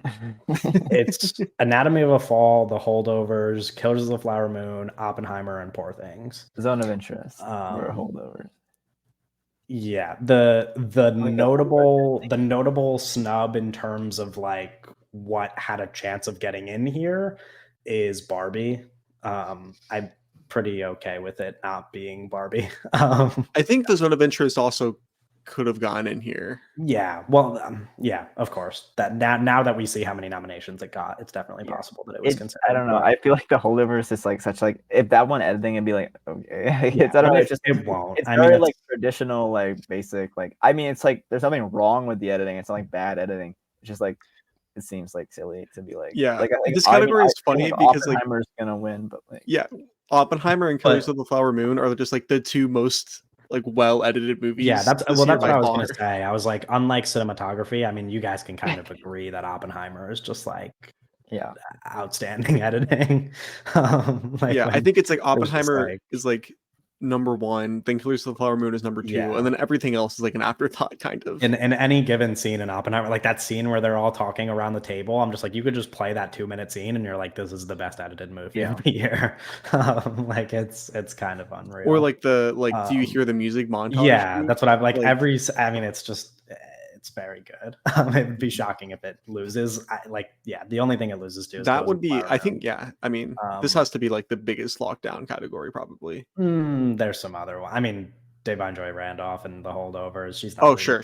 actress. Like there's probably some bigger locks. But best director, we have Justine Triet for Anatomy of a Fall, Martin Scorsese for Killers of the Flower Moon, Christopher Nolan for Oppenheimer, Yorgos Lanthimos for Poor Things, and Jonathan Glazer for The Zone of Interest. Another hot topic of conversation was another hot topic of conversation was Greta Gerwig being left out, along with the other, I guess, snubs would be Alexander Payne, Celine Song, and Bradley Cooper. Good thing Alexander Payne didn't get nominated. I'm fine with that. I think like the like what Oscar pundits are saying is like the order of the snubs was probably like Gerwig and Payne were right on the cusp, and then Cooper was like right behind them. Yeah. Cooper kind of fell out of that race as time passed. But like the 5 that they picked are the 5 that it should be, I think. Like out of most of these like Oscar nominees, like I think this is one of the most solid categories. And another annoying part of it too is like, I know that not everybody feels this way, but it's like, if you were to take somebody out, it would be Justine Triet. But I wouldn't take her out. I think she's fine. I think in terms of voting, Glazer was probably the first guy out. You think? Probably. I think well, actually, I don't know. Between him and Triet, it's really close. I think like those other 3 are obvious, like similar. The recurring conversation here is that Killers of the Flower Moon, Oppenheimer, and Poor Things got the most nominations and are the front runners in every category they're nominated for. So it's really just like the other nominees. So I guess really the 2 of them. I don't know. Either of them probably had a chance of being replaced by Greta Gerwig. Let me throw out this question. We're not there yet, actually, because it has to do with a different category. Okay. I think the frustrating thing about the outrage for the whole like Greta Gerwig thing is that very few people in history have had as successful of a first 3 movies as Greta Gerwig. You know what I mean? Like it's really just not the end of the world that she's not a Best Director nominee this year for this movie. Like she has had nothing but success for her entire career, and she's only made 3 movies. You don't get to make the number 1 highest grossing movie and get nominated for every Oscar. You only get one of those things. I think 2 big things that I saw that are going against it: the fact that it's like a big blockbuster, but also the fact that it's a comedy movie, like for most of it, which is usually not. So it's like it has like there's like 2 things like that are really big that like don't really get nominations. Like they get nominations, like it's getting nominations because it's a big movie and people think it's a good movie.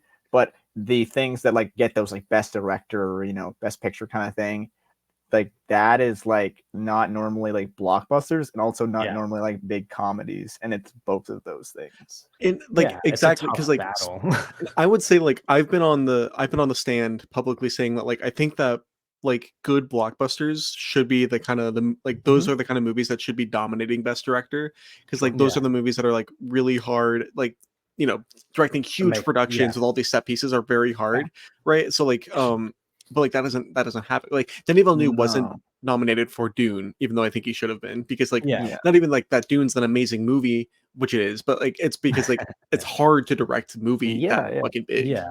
That's the thing with Barbie, I think, a little bit. But I mean, we talk about Avatar: The Way of Water and stuff like that. It's those movies aren't getting. It's just a different. That's not what they're looking for in the Academy, exactly. And so it's tough to be like. But ultimately, like it sucks to talk about it as a snub because this is not like most of the other categories. Like we said, like this is just a really good. There's not an obvious person you would take out. Like this is just like a good lineup. Like I think when you present like Greta Gerwig got left out, like that's a bad thing for people. It's like, who did you want to see left out instead? It's a really like if you really care about the directors they're trying to push in is not what the Oscars are looking for. So. Yeah. Like if it was like me, right? Like if this was like the Doug Oscars, I would take out Justine Triet and put in Wes Anderson or something. But like that's not. Sure. Yeah, these are the normal Oscars, and I think these are all really good normal Oscars directors.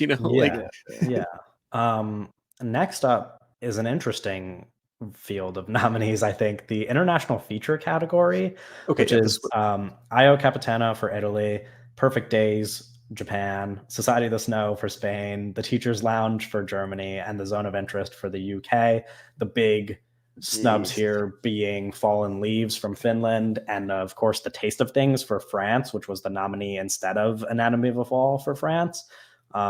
Weird, interesting category. No, it's a weird category, especially because The Taste of Things didn't get included, I think. Do you know all of the drama around, like the politics around The Taste of Things getting nominated instead of Anatomy of a Fall? Yeah, like Justine Triet was publicly critical of the French government. And also, so like the committee that like vote, like the French committee that voted like what movie to like submit to the Oscars for this category, they did 4 revotes. Oh wow. Yeah, it was like a huge thing where they did 4 revotes because they couldn't. Am I dead? Hello? No, I'm sorry. No, you're here. They did 4 revotes because they couldn't pick between Anatomy of a Fall and The Taste of Things, right?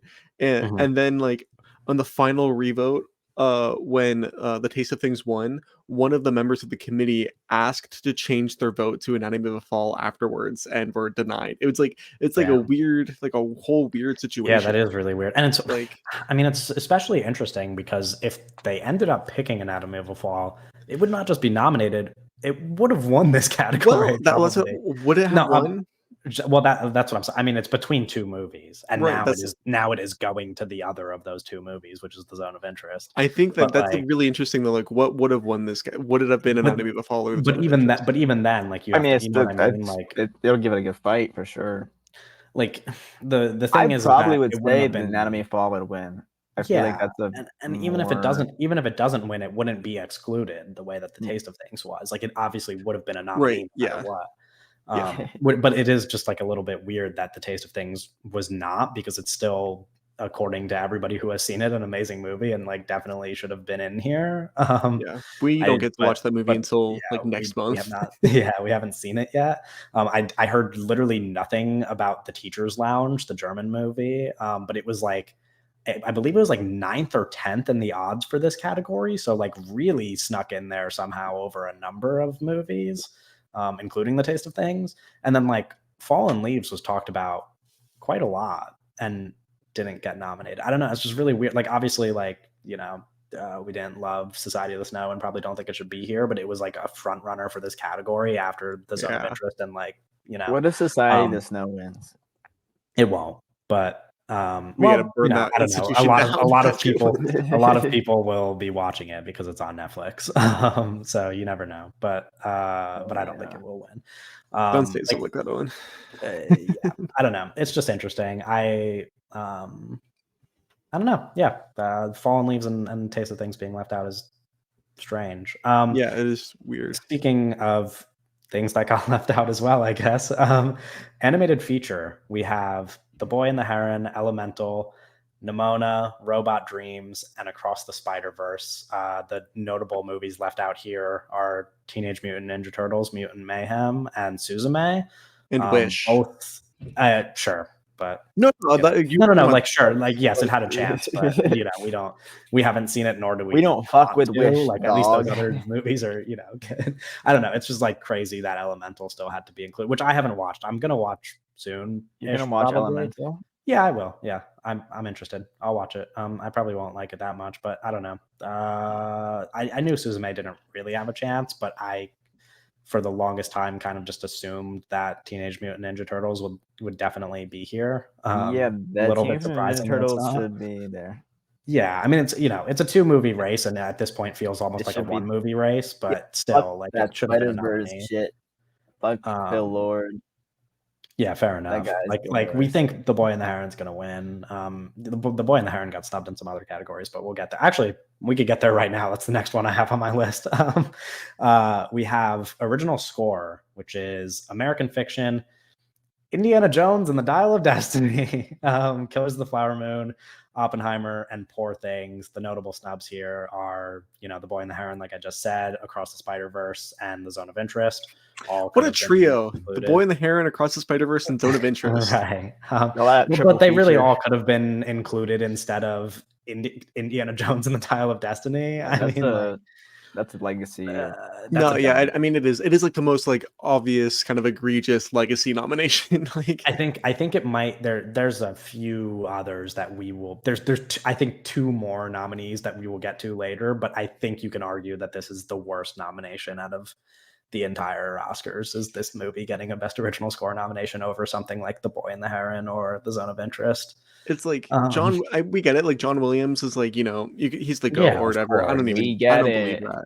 But it's he's like got over 50 Oscar nominations. Like, I don't. Isn't Really he like the most give... nominated person in the history of the Oscars? Yeah, by far. Like he has the record, like by far, and it just keeps going up. Like, do you really need to give it?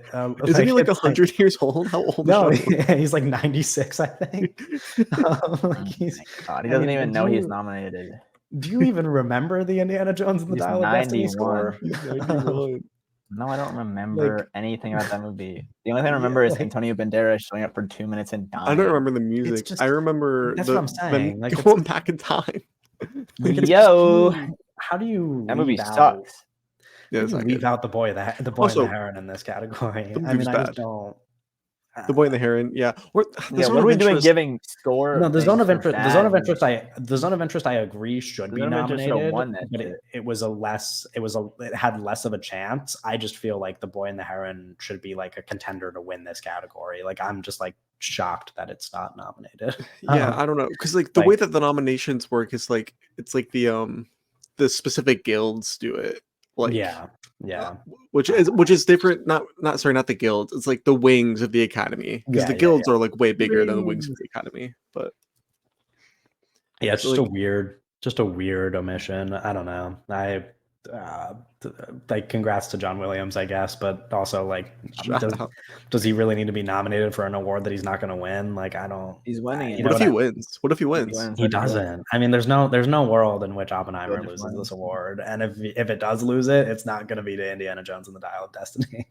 It is also like a little bit weird that you guys haven't seen it, but a little bit weird that American Fiction was included in here as well. Like, the score is not really anywhere close to the most notable thing about the movie. Just a little bit surprising, I think. I feel like I'm fine with it getting several nominations. Like, I think it's totally deserving in most of the categories it's nominated for. This just doesn't feel like one of them. I don't know.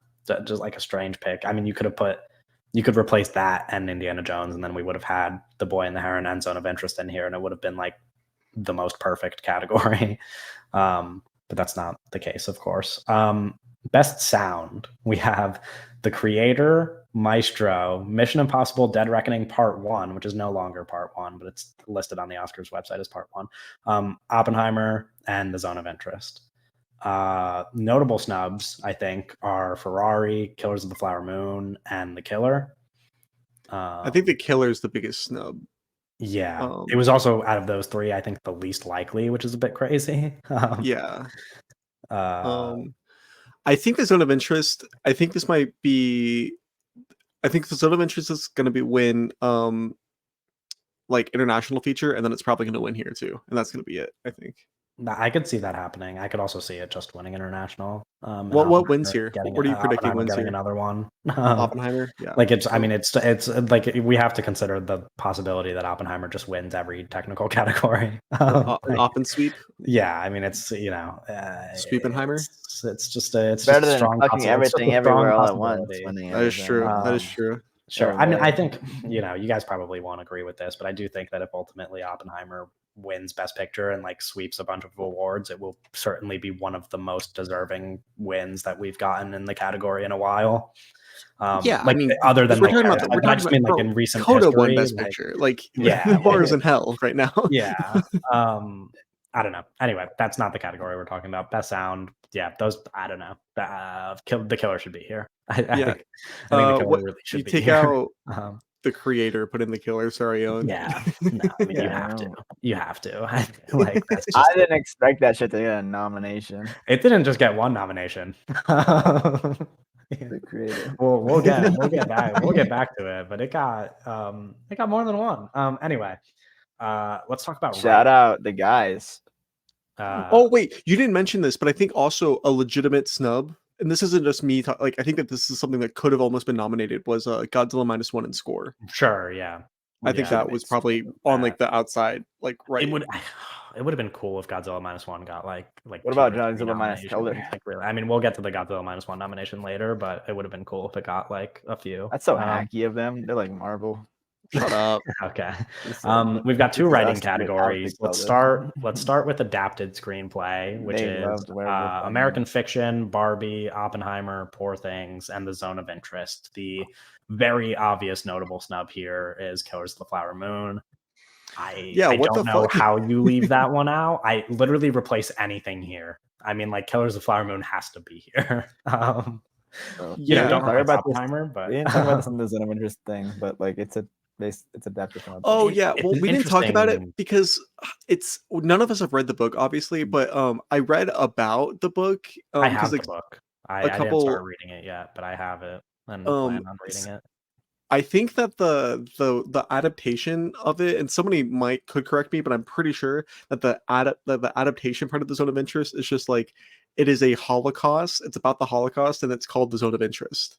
Like I think that if he called it something different, it wouldn't have been an adaptation. I was reading Interesting. something and like it's like I actually think the book like does more of like fictionalization of these characters. No, all of the and- characters in the book are fictional, whereas the characters in Yeah. Zone of Interest are And then real. Glazer was like, "No, I'm gonna research these guys, and it's gonna be Yeah. very weird." Oh, So the description on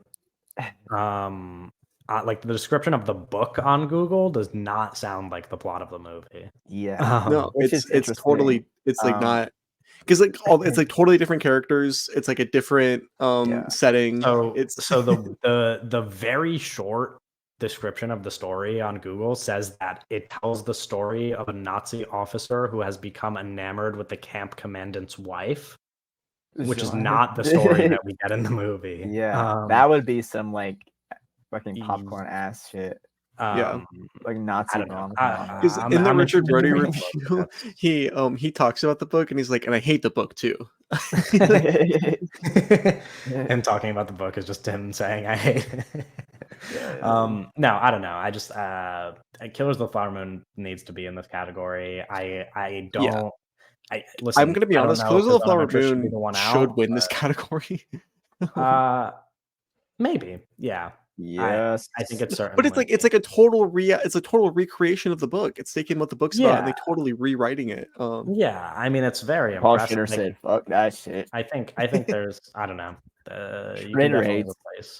You can definitely replace something here. I don't know what it would be, and I think the fact that Greta Gerwig didn't get a Best Director nomination kind of made her a lock for Best Screenplay almost. Barbie should not be nominated. If there's one thing Barbie should have been nominated in, it's fucking screenplay. Yeah, but you know what I mean, where it's like they probably like making sure she gets into the screenplay because she didn't get into director is probably a thing that happened. I don't know. I don't care who you replace. I just feel like you have to put Killers of the Flower Moon in here. And then in original screenplay, we have Anatomy of a Fall, The Holdovers, Maestro, May December, and Past Lives. I will say this is, out of everything, probably the best picked category simply because the next best odds to get a nomination was Saltburn. So I think they picked this category very well. That's crazy. I think the 5 movies that should be nominated for original screenplay are the 5 nominees that we got. I think that Anatomy of a Fall has the shit locked down, right? Probably. I mean, no, I could see. I do think there's a lot of respect for the May December screenplay, despite the fact that it isn't nominated anywhere else, which we hinted at before. Yeah, this is the lone May December nomination, but I do think a lot of people, writers specifically, really admire Sammy Birch's screenplay. Shout out Sammy Birch. I do think Anatomy of a Fall probably still will be the winner. Writer of and it's Acme and also Coyote. Yeah. it's also worth noting that I think this is the only nomination for Past Lives except for Best Picture is screenplay. It's not nominated in any other category. So that's gonna get a donut. Yeah, I mean, well, it's only got 2 nominations. It's not really the end of the world if you lose both of them.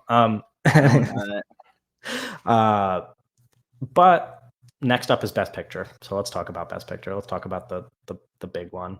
We still have more awards after this, but holy moly. 10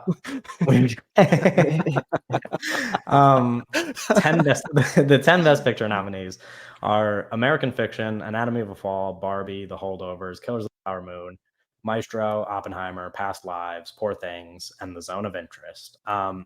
Similar to what I just said about screenplay, not really anything unexpected here. These are like the 10 movies with the best odds. Like nothing really snuck in. The 3 movies that got left out that were probably the closest are The Color Purple, All of Us Strangers, and May December.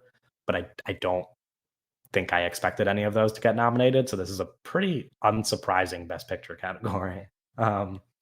This is just the 10 movies that we expected to get Best Picture nominations. Biggest snub here is Mission Impossible: Dead Reckoning Part 1. Okay. It's May December. May December is the big snub, but it got overlooked in several categories. Bro, I said I haven't even seen May December. I haven't seen it yet because I'm a hack and don't watch fucking movies. But I said, bro, once you guys told me what the fuck this movie was about, I was like, this shit is not getting nominated for Oscars. I said that shit like immediately. It would, I don't know. I don't really think that movie makes me want to eat hot dogs. Like this just, this just makes sense. Like this is just, it's funny that there's not much conversation to be had about the biggest category, but there kind of just isn't. Like this is just these are just the 10 movies that we knew. What would okay? On Oscar night, what's going to be what's number 2? It's Oppenheimer's number 1, and it's probably going to win. But what's number 2? That is an interesting conversation because I think that has shifted. That has shifted day by day, and I actually don't think The Holdovers is very close anymore. I think it's Anatomy of a Fall. I think that's an option. I think that might be number 2 after.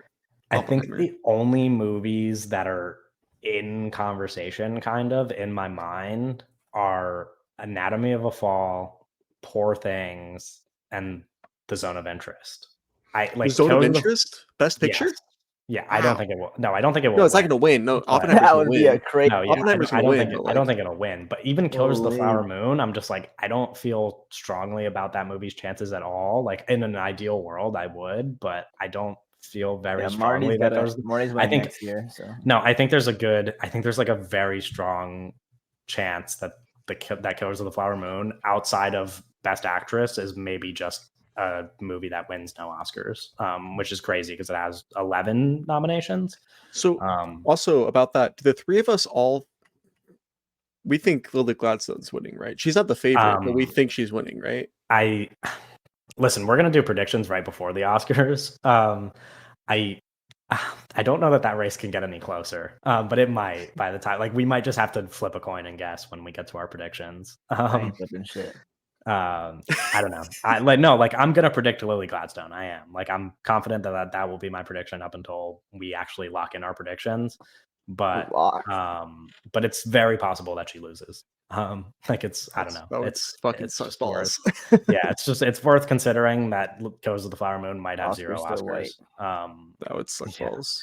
I don't know. I don't feel very strongly about that or the whole. Like maybe we're just interpreting this the wrong way, and maybe it really is still just like The Holdovers in second place or whatever. But I don't know. I don't really.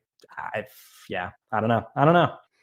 I mean, we know that Past Lives has no chance, and Maestro has no chance, and American Fiction has no chance, and then the other 7, I don't know, rank them however you want. Well, Oppenheimer's number 1. The other 6, rank them however you want. Yeah. Visual effects, like we hinted at before, this is the lone nomination for Godzilla -1, along with another nomination for The Creator. And then we have Guardians of the Galaxy Volume 3, Mission Impossible: Dead Reckoning, and Napoleon, which got 3 nominations, actually. This is a cool ass fucking list of nominees.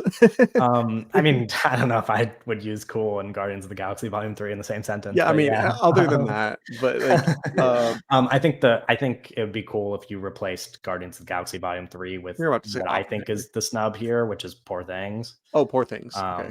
Probably should be Poor Things, I think. I mean, Oppenheimer definitely could have been in this category as no, well. just But, I don't think it should have been really, but a lot of people are sure. angry that it wasn't. Yeah. Well, I think the anger is really because that would have, if it was nominated in this category, that would have been the deciding nomination to have it tie the record for most nominations with 3 other movies.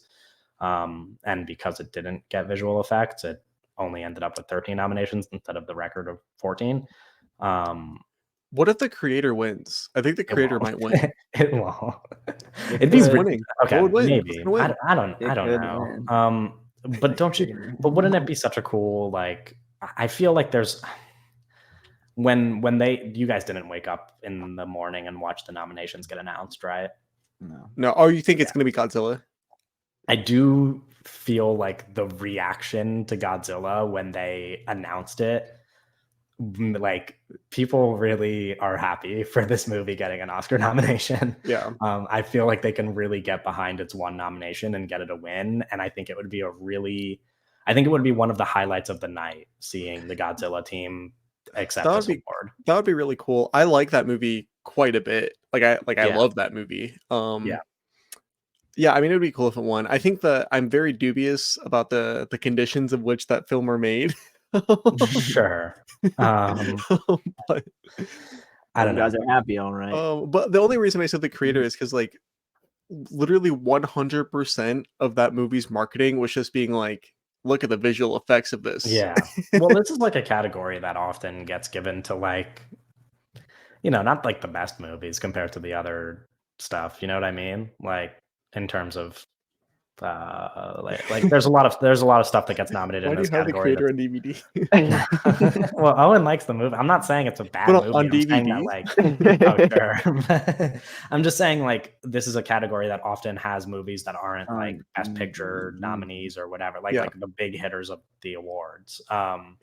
So I don't. Yeah, I don't know who the front runner in this category is. I think I would say it's the creator, but I'm not an expert. Creator. I don't know. It's probably either creator or Godzilla though. Yeah, it's probably one of those two. I don't know. I feel like there's a good narrative for Godzilla and maybe not any of the other movies. Costume design, we have Barbie, Killers of the Flower Moon, Napoleon, Oppenheimer, and Poor Things. I think the notable snubs here are like The Color Purple and Wonka. But yeah, Wonka would have been cool. Yeah, Wonka would have been cool. It wasn't getting in though. Is Wonka nominated in Best Original Song? Are we gonna get there? We are gonna get there. It is not nominated. But psychotic shit, dude. We're actually almost there. But next up we have the category that I hinted at has one of the other like possible 3 worst nominations of the whole thing, which is makeup and hairstyling, which has Maestro, Oppenheimer, Poor Things, Society of the Snow, and Golda, the movie. What the fuck is Golda? Let's go. Yeah, that movie. What does Society of the Snow do? For makeup and hairstyling, the whole movie is about them starving and shit. Looking like shit because they're stranded after a plane crash. Priscilla should have been. That would have been sure, yeah. I think the work that they do on Kaylee Spaney for her like aging is really impressive. And like the way that she's able to like, I don't know. I like that movie. And do me a favor. Do me a favor. I'll waste some time and talk to the audience. Do me a favor. Both of you go Google the movie Golda and read the description. I know what it is. That is the nominee here. Helen Mirren, man. Helen makeup Mirren. and hairstyling. What the fuck is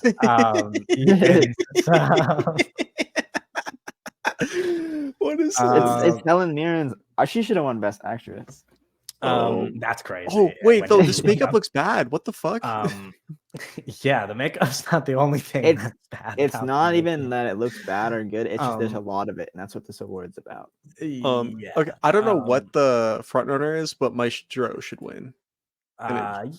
I don't Maestro know if should probably Maestro's. fucking I don't crush know if this. Maestro's the front runner, but I think it I don't might know. be. I think it might Helen be. Mirren I have is no idea what the gold. front runner is, but I think like Maestro should win. Maestro has like some of the most fucking like the best old person makeup I've ever seen, dude. Yeah. Helen Mirren is Golda. Yes. In production design, we have Barbie, Killers of the Flower Moon, Napoleon again, Oppenheimer, and Poor Things. The notable snubs here being The Zone of Interest and, of course, Asteroid City. Where is Asteroid City? Yeah, the Where one is it? category that I think we should have at least given Asteroid City a nomination for. I mean, obviously, in an ideal world, it would have several, but really weird to not. Who at does least Wes give it Anderson have to one suck here. off? Golda. What happened to when? I mean, how many Oscar nominations did the Grand Budapest Hotel get? Like a bunch. What happened to that? Oscars that loved Wes Anderson. So that wasn't even he that got long it. ago. Yeah, it was like a few years ago. Like it wasn't even a decade ago. No, his People movies got too people good. didn't like Asteroid City. Yeah, I mean that's Well, yeah, ultimately, but people. But that's what I'm saying, because this is like the category where even if you don't like it, you're like, this is the Wes Anderson category. Like this is No, like the I saw category where some we give Asteroid City a some nomination. asshole on fucking Twitter be like, because like somebody was like, Asteroid City has like the best production design, or no, Asteroid City was the biggest snub in production design, and like somebody quote tweeted it and was like, really? Are we sure? And I was like, dude, yeah, we are. Yeah, No, come on, like, come on. I mean, yeah. I don't know, really, really weird one to not include there, because you would think that that's like the one category where they're like, oh, we'll give this movie some love. You would think that, but then the French Dispatch didn't get fucking nominated for production design either for some reason, even though that was like arguably more impressive in that one specific. But is the precedent, or do you think it should be that Wes Anderson should just get a production design nomination for every movie he puts out? He should win for every movie he puts out. Yeah, he just owned this category. They should rename this to the Wes Anderson production design category. Yeah. Okay. What you hinted at, Doug. Original song. We have this shit sucks. This is the nominee that I was hinting at, the third worst of the three bad nominees that I said. The Fire Inside from Flamin' Hot is a nominee. And then we have I'm Just Ken from Barbie, It Never Went Away from American Symphony, Song for My People from Killers of the Flower Moon, and What Was I Made For from Barbie. I guess the snubs here are the third of the Barbie songs, Dance the Night, the Dua Lipa song. That's my favorite song. The three Barbie songs too. The song Road to Freedom from Rustin was like, apparently, like, I felt like was a lock for this category. That didn't get nominated. And I think it's kind of funny, not funny, but like almost surprising just how much The Color Purple got shut out of the Oscar nominations, to the point where it didn't even get a Best Original Song nomination. Like you know what I mean? Like it was like a contender for Best Picture, and then it fell out of that race, and now it didn't even get like just a song nomination. Like it's just like, did not care about The Color Purple. Isn't it an adaptation of a musical? So do those count as original songs for the nominee? I mean, it was in the race. Yeah, it was in like it was a potential nominee. Yeah. Yeah, that's weird then. That's because a lot of people like that movie. I haven't seen it. I don't think I'll like it, but a lot of people like that movie. It's fine, but I'm just saying, like, it's kind of crazy how quickly the movie just fell, not even out of the Best Picture race, but just out of the Oscars entirely. Other than the director was really nice in the director's roundtable. Yeah, he was. The other one that's like interesting here is that, and we'll get to that next, I guess. Not that that's a category that matters because we haven't seen the movies, but American Symphony was like supposed to be a documentary nominee, and then it was not, but it got a Best Original Song nomination instead. Shut up, Barack Obama. Yeah, okay. I don't know. Do we think that I'm Just Ken is nominated here simply so that Ryan Gosling will have to perform at the Oscars? I think it's nominated here because they should have made Timothy Chalamet thing up there. No, I also like I'm Just Ken. Like, I think it's like a deserving nominee, but I'm saying from like the perspective of the voting body, do we think that they just wanted Ryan Gosling on stage at the Oscars? But do you know like that? I don't think Ryan Gosling's going to perform because I don't think he wants to. No, like he probably. I don't know. They always do that though. They perform all the Best Original Song nominees. Like that's like a are they going to force him at gunpoint to do it? I don't think. No, of course not. But like I think he'll probably just get like pressured into it. I don't know. I feel like he'll just like. I don't think you can pressure Ryan Gosling into doing anything. Sure, but I don't know. I just think it'd be really. I think it'd be really It'd be weird if they didn't. It'd be strange if they performed the other 4 songs and then they're just like, we're not doing I'm Just Ken because Ryan Gosling, who is sitting right over there because he's a nominee tonight, is not performing. Like, I don't know. It'll be silly. We'll see what happens. Documentary feature, I'll just read the nominees because, like I said, we haven't seen them. Bobby Wine, The People's President, The Eternal Memory, 4 Daughters, To Kill a Tiger, and 20 Days in Mariupol, which I believe is the very strong front runner in that category. Probably sucks. Yeah, it's because it's the front runner. It's probably the worst of the nominees, but I don't know. We'll see. I'm gonna watch these because I like watching the documentary nominees for the Oscars. But a few of them like look genuinely interesting to me. To Kill a Tiger looks very interesting, and so does 4 Daughters. 4 Daughters I heard was good. I haven't seen it, obviously. I think it's cool that the Oscar is becoming more and more of like an international body, and the fact that it's not saying American Symphony shouldn't have been nominated, but do you know what I mean? Like that's like a very like in the past Oscars documentary nominee, and these are like actually very diverse picks. Like whether they're good or not, we'll determine at a later date. But like you would expect that kind of stuff, or like the Michael J. Fox documentary. Yeah. Like you would expect that kind of stuff to be the Oscar documentary picks, and that is not what happened. And like that's not like throwing shade at those movies, but like it's kind of cool that is what's happening with this category. Like that the international body is like picking pretty diverse documentaries. I don't know, interesting. And then we won't go over all of the shorts since we haven't really watched any of them, but in the live action short category, worth noting that along with The After, Invincible, Night of Fortune, Red, White, and Blue is The Wonderful Story of Henry Sugar, the Wes Anderson short, which is, the Wes Anderson nominee since Asteroid City did not get recognized. He's about to get his first fucking Oscar. And it's going to be in the short film category. Where most have. How does that make you feel? Oh, this shit sucks, dude. This shit fucking sucks. For the other two short categories, I'd like to read the nominees, and I know you guys aren't going to watch them, so just tell me which one you think is the best based simply on the name. Animated short, we have Letter to a Pig, 95 Senses, Our Uniform, Pachyderm, I think is how you say it, and War is Over, inspired by the music of John and Yoko.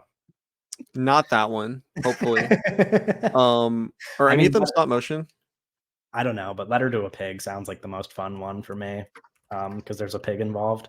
I assume maybe there won't be a pig in it, which would be weird, but there is a pig in it. This looks kind of cute. It looks like it's animated like all these fucking animated shorts right now. Yeah, that's how they usually do them. That's how they usually do them. Oh yeah, I don't know. Letter to a Pig sounds fun. I'm rooting against the John Lennon one. Okay. But not the other ones. The other ones you're fine with. I don't care.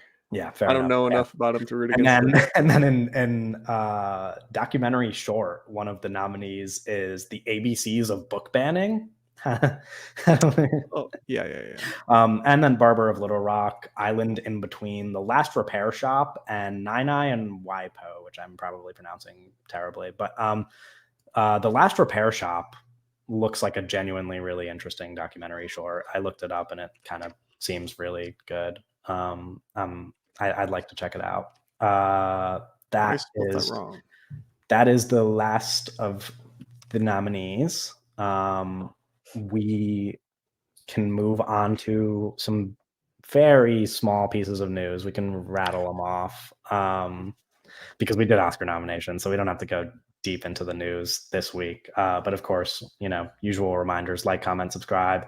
What was even in the news? Spotify and Apple Podcasts, and follow us on Twitter and Instagram, and join the Discord and all that stuff. Follow us on Twitter and TikTok and everything I just said. And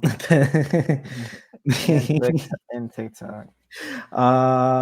Somewhat big piece of news. I think this isn't really like, we don't normally do like trailer reactions, I guess, but just like Dev Patel directorial debut, Monkey Man, which comes out in April. We will be talking about on the podcast, assuming. And it was originally bought by Netflix, but Jordan Peele, who was a producer on the movie, made sure to get it a theatrical release. So I believe it's being released by Universal now. Is it? It's no longer and have any ties with Netflix. It's no longer a Netflix movie. No, I think that is now. So being... what's the? It's interesting. Like, did they just have like buy it from Netflix then? I guess maybe. I or don't like, know the did details, that deal just get voided? Yeah, no, I think that what happened probably, I imagine, was that Jordan Peele, as the producer, right? Yeah. He stepped in and like brokered a different deal for like to have Universal come in and like buy the movie from Netflix after Netflix purchased it. But it's like a cool thing that he did. Just a cool Jordan Yeah. Peele. Oh yeah. No. I Jordan mean, Peele is being a cool guy as usual. The common discussion now on like any movie that looks halfway decent is like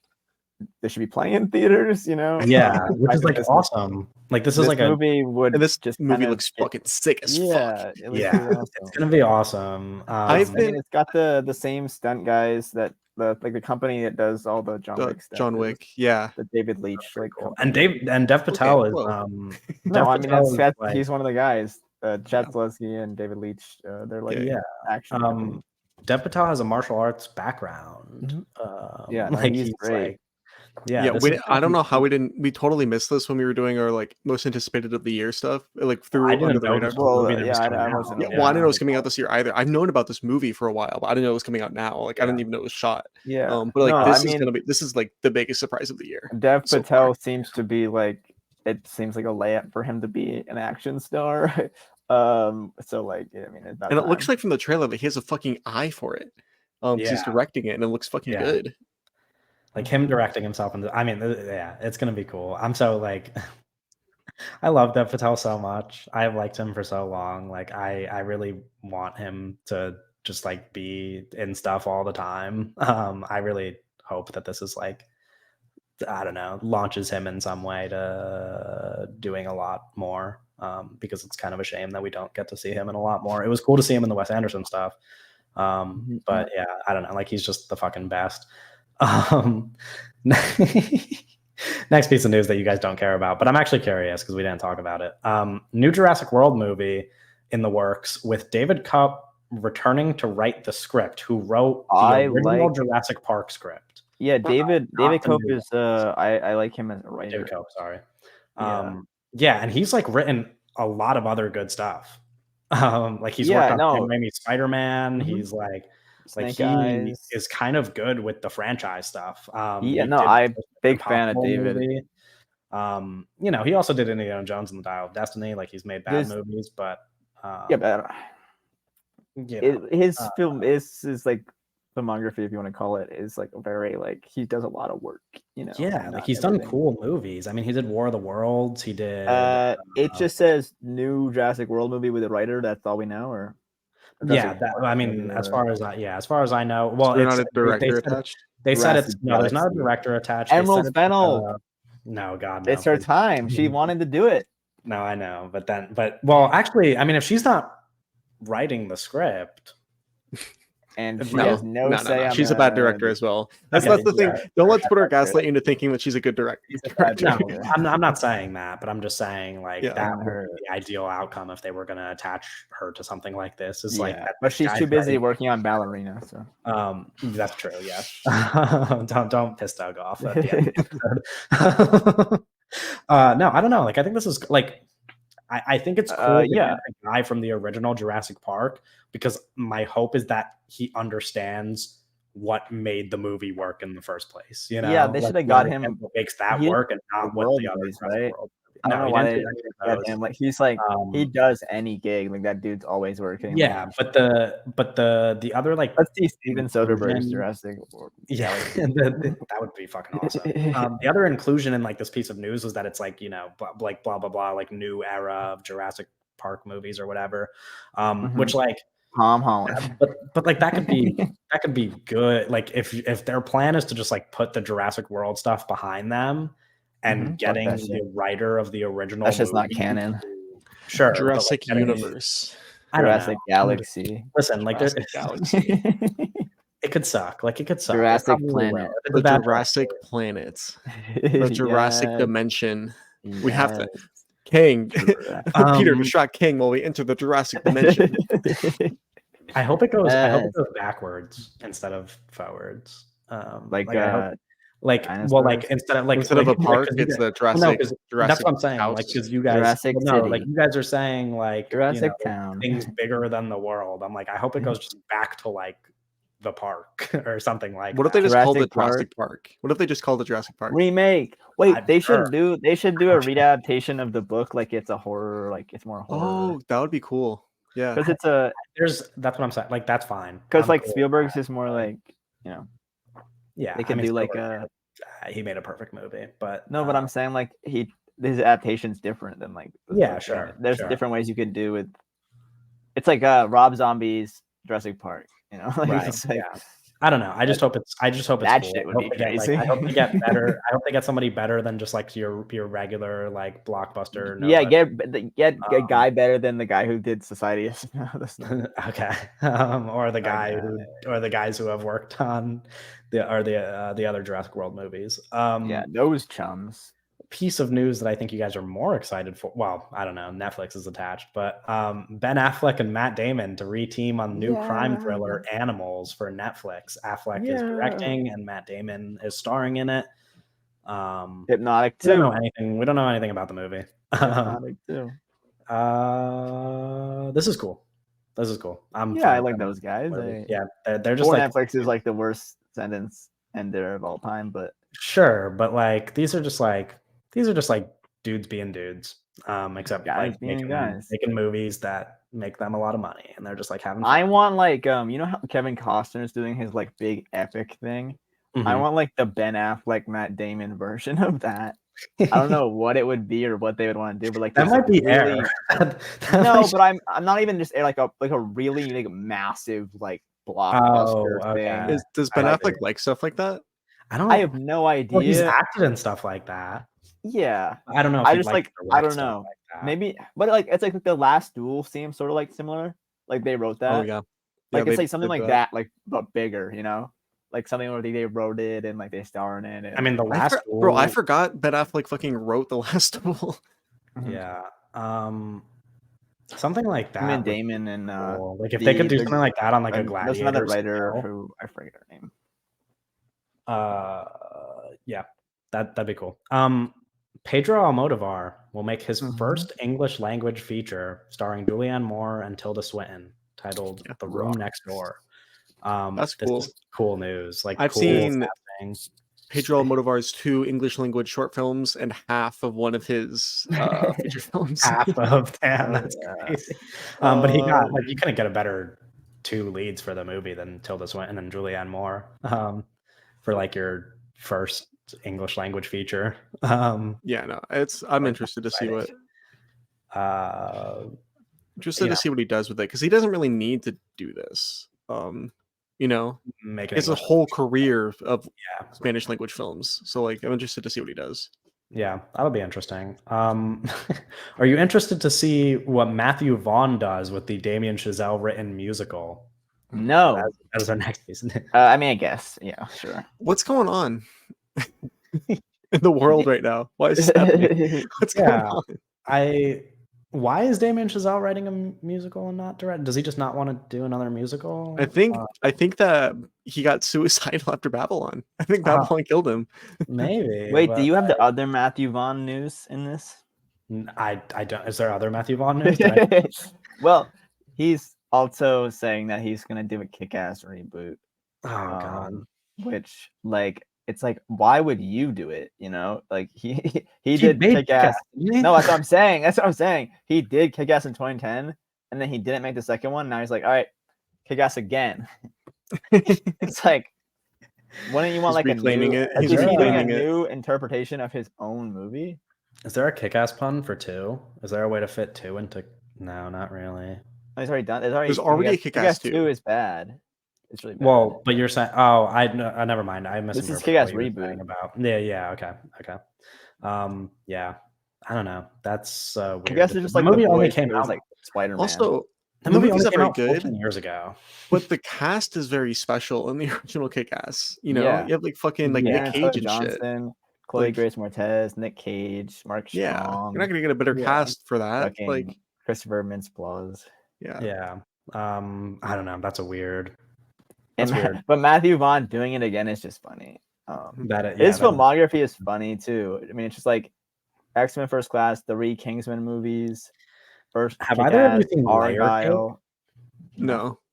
Okay, I have not seen it either, but I just like feel like that's like one that people actually like. I don't know. Maybe that's not. Maybe that's not the case. Yeah, and he's got Stardust. Yeah, I have not seen that. I don't know. We'll be talking about Matthew Vaughn very soon. Yeah. We'll get there. Okay, and then Matthew Vaughn it up. Final news here. 2 separate pieces of news, but they're both like casting news. Lily Gladstone will be starring in Charlie Kaufman's adaptation of The Memory Police, but Reed Morano is directing, not Charlie Kaufman. Charlie Kaufman's just writing the script. Yeah. And then the other one is that Paul Mescal will play William Shakespeare in Chloe Zhao's Hamnet adaptation. With Jesse both Buckley. of those very cool. Yeah. Both of those are really cool pieces of casting news, I think, specifically because they're like 2 actors that I really like. I'm excited for Hamnet. The Memory Police news was really exciting too, because it was kind of like confirmation that the movie's still happening. Yeah. Well, I think it was announced a long time ago, and now it's like it's been in limbo. I think it's worth mentioning on this podcast where we just talked about the Oscar nominations for like an hour, that Lily Gladstone getting an Oscar nomination and then getting cast to be like a job after is really exciting stuff. Like this is like what we want from somebody like Lily Gladstone getting an Oscar nomination, is her. Well, Coleman Domingo, similar situation where he was able to do those 2 movies. Yeah, Coleman Domingo's doing like the Michael Jackson movie. Yeah. It would Michael Jackson and the Nat King Cole. Which he wrote, and it seems like he probably wrote that, and he's had it just like on the dock, and like, I want to make this movie, and he couldn't make it until he got this Oscar nomination. Like that's awesome. I don't know. It's just like. It would have been so shitty if Lily Gladstone had this historic run and then just wasn't able to get cast and stuff after. I don't know. Like this is cool. Paul Mescal we know can get cast and stuff, but that's just another cool thing for him to do, I guess. As like a not even 30-year-old actor. What about why did you say Paul Mescal? Oh, because he's in Hamnet. Yeah. No, Hamnet's interesting. He's playing William Shakespeare. Chloe Zhao. We'll see. I think her going back to not making a Marvel movie is exciting. Anyway, no shit, dude. We can wrap up there. You can come back next week for episode 52. We will be talking about Argyle with a guest. Also, before we leave, final bet placements on who the real Agent Argyle is before we see the movie. Lock in your bets, lock in your predictions, and then we'll Cinema Joe said that he thinks it's going to be what's her name, Florence Pugh, and I was like, that's a fascinating prediction. Okay. Yeah, I was like, Florence Pugh. Is this a fair thing to say? Is it possible that it's just Henry Cavill and there's not like a surprise? Can that be my guess? I think it might just be the cat, and there's not a guess. Is your guess the cat then? Taron Egerton. I want to say my guess is Tom Cruise because I want to will that into existence. But it's not gonna be Tom Cruise. No, my guess is it's gonna be the cat. Egerton. Okay, I'm just gonna say Taron Egerton's a good guess too. Wait, who was? What if it's Ray Fiennes? That's what I was going to say. I was like, I think it might be somebody from the other Kingsman. Would it be Colin Firth? No, I feel like nobody cares if it was. Like, I feel like if he popped up, nobody would care. I'm just going to say that it's Henry Cavill. That's going to be my guess. Like, I'm just going to guess that there's no twist. And it just is the guy from the trailer. Like, it's just like there's not a surprise guy. That's my guess. It's Bryce Dallas Howard like clone. Like it's like her sister. Like, it's like a twin sister sort of. That would be cool. Is that your guess? Sure. Okay. All right. You can join us next week. We'll be talking about Argyle, and we'll see you later.